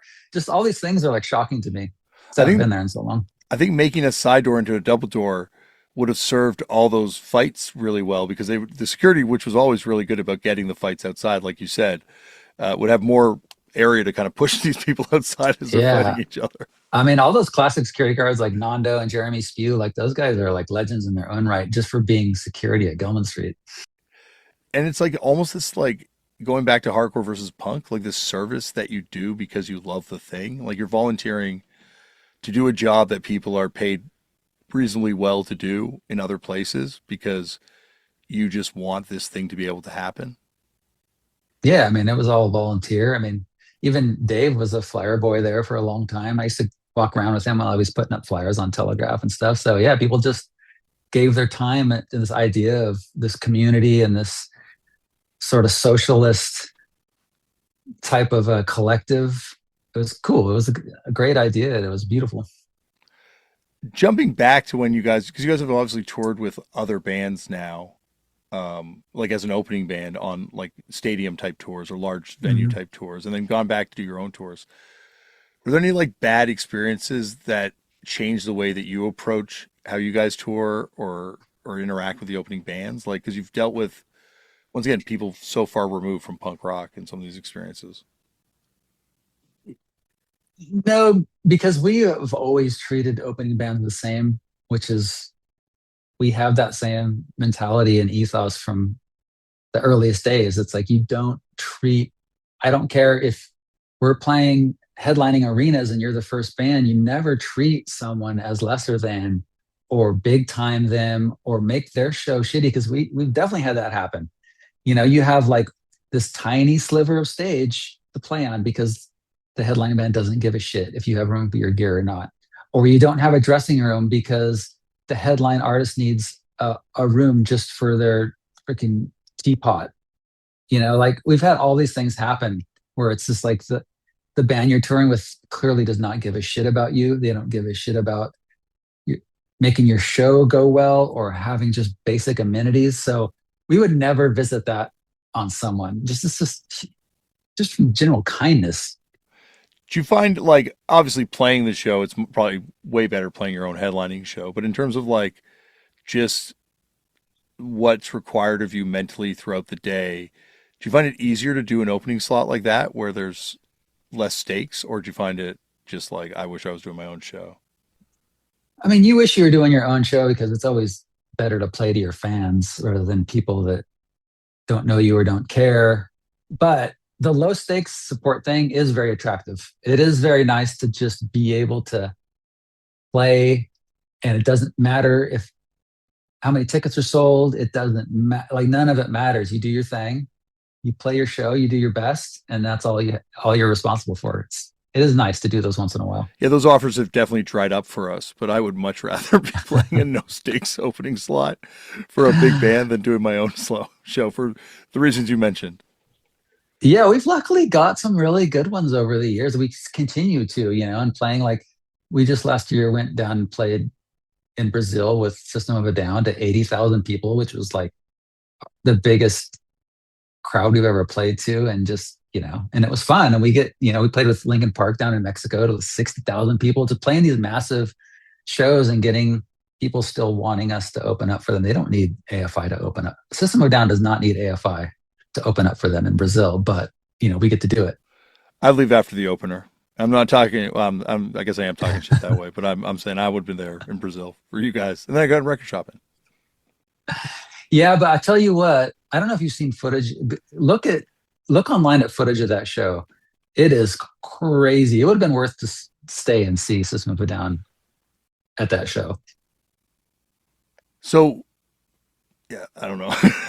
I don't want to say anything bad. I'm like, I've been. It's cool. My tastes have not matured in any way, and like, I would find it, I think, very difficult to be on a tour with a band where I found no entry point to like what they were doing, and like, but I guess it's because I'm not a musician, so I can never respect anything for like the musical side of it. I have pretty broad tastes. I can usually appreciate something in a band. Like Toxicity is a great record. I mean, that's a great record. You could say otherwise, that's fine. But I mean, I maintain that's a fantastic record. So for me to play that show, I thought, it was great. Well, no, for you guys, I feel like that's the thing is you guys have had to, I don't know, like you guys became on your own terms part of this sort of like world.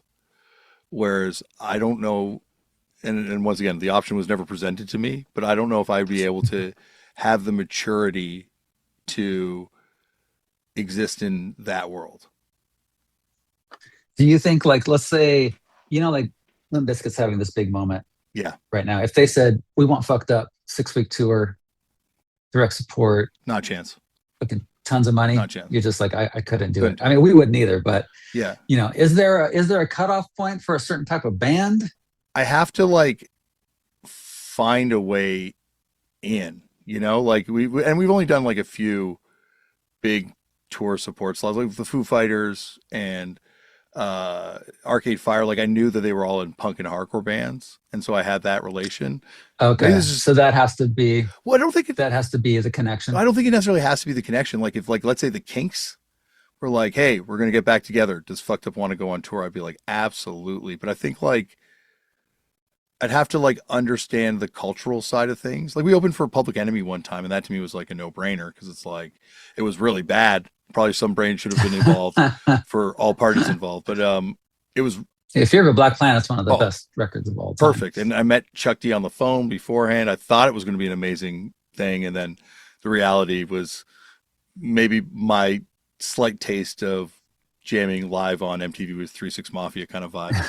Um, but like yeah, for the most part, like I don't know, like there's definitely bands that aren't from punk and hardcore that I'd love to tour with, and I could find a way to tour with. But like there's bands that I find like in particular with Limp Bizkit, and I know System of a Down's a completely different beast, but like it's so different to or just I don't know. And maybe I've just put too much weight on this music bullshit, I think. Well, hey, like I think it's laudable to have these lines. I mean, we have lines too, obviously. These lines you wouldn't cross, like no matter how big the check is, we're not doing it. We don't like that band. We don't like what they stand for. Yeah. Yeah, we had that recently with a band where I'm like, no, I know they're shitty. I can't do it. And it was like it was a lot of money. And it would have I'm not in a position to turn down stuff, but then it becomes like the money will go and then forever you've got that thing where you're like, fuck, was that something I didn't want to do? And like, and it's different than signing to a major label. Like when you know something actually feels wrong versus something that just feels unknown. We have done that where in retrospect, I or we have been like, you know what, we shouldn't have done that. And it wasn't at the time where it was like, this sucks, but we're going to do it because we want to get paid or we want exposure or whatever the thing was. But there's things in the retrospect where you're like, damn it, like, fuck, what were we thinking? We shouldn't have done that. And probably every band has that. So it's not like we have a perfect track record of always making the right decision. Yeah, like I can remember playing a festival one time beside a giant inflatable deodorant thing. Feeling I don't know if this is a good fit for us. Like this might have been a mistake. But yeah, it's just like but like then again, like I think you guys did it in such a cool way. And like it has served to bring more people on board, as I talked about, like directly. It served me because you brought people onto punk, because I no one wants to record my vocals other than Dylan. So if you guys hadn't gotten Dylan to punk, I don't know what I'd be doing right now for vocals. So like it is like this sort of like, and with Nirvana, I think you really see it. It's almost like this weird maybe sacrifice that you're going to have to do. Like it's a leap of faith, certainly, as a band, because you might wind up influencing a new generation, but you might wind up all your friends hating you. And in the case of Nirvana, you might not live through the experience for one reason or another. And so it's a yeah, it's like it's a lot that goes into this thing that ultimately, like you said, way back when, doesn't really matter. It's just like some artificial thing that you kind of put on these things that are external forces that you're kind of listening to. And Yeah, you're talking specifically about signing to a major, I right? think both. I think all of them just kind of rolled in together, and obviously, their major's very different than compromising your ethics. But I mean, like these decisions that you make in the course of being in a band, and how they affect and are interpreted by your community. Yeah, some things are kind of out of your control too. It's like, just recently we did a fan thing like for our fan club where it was like some kind of little thing, for a fan club. And there was this image we put up. We paid an artist to do it. And apparently, unknown to us, the artist had used AI to help him make this image. And so, like, all of a sudden, we're getting this backlash because of AI, even though we made no conscious decision to use AI, nor would we have. But, like, there's these things that just happen where it looks like you're doing a bad thing. You didn't do it, but you get the backlash for it. Yeah, and it's because you end up. And an AI thing is, I've got a couple of friends that have fallen into similar situations where they hired someone with the full expectation that it was just going to be them doing it, and it ultimately became something that AI was involved in. Shoot, I got to go because my kids just got sent home from school. I'm just seeing a note. So, Jade, at some All point in the good. future, would you come back for a part two? Absolutely. Thank you so much for doing this. Thanks for having me.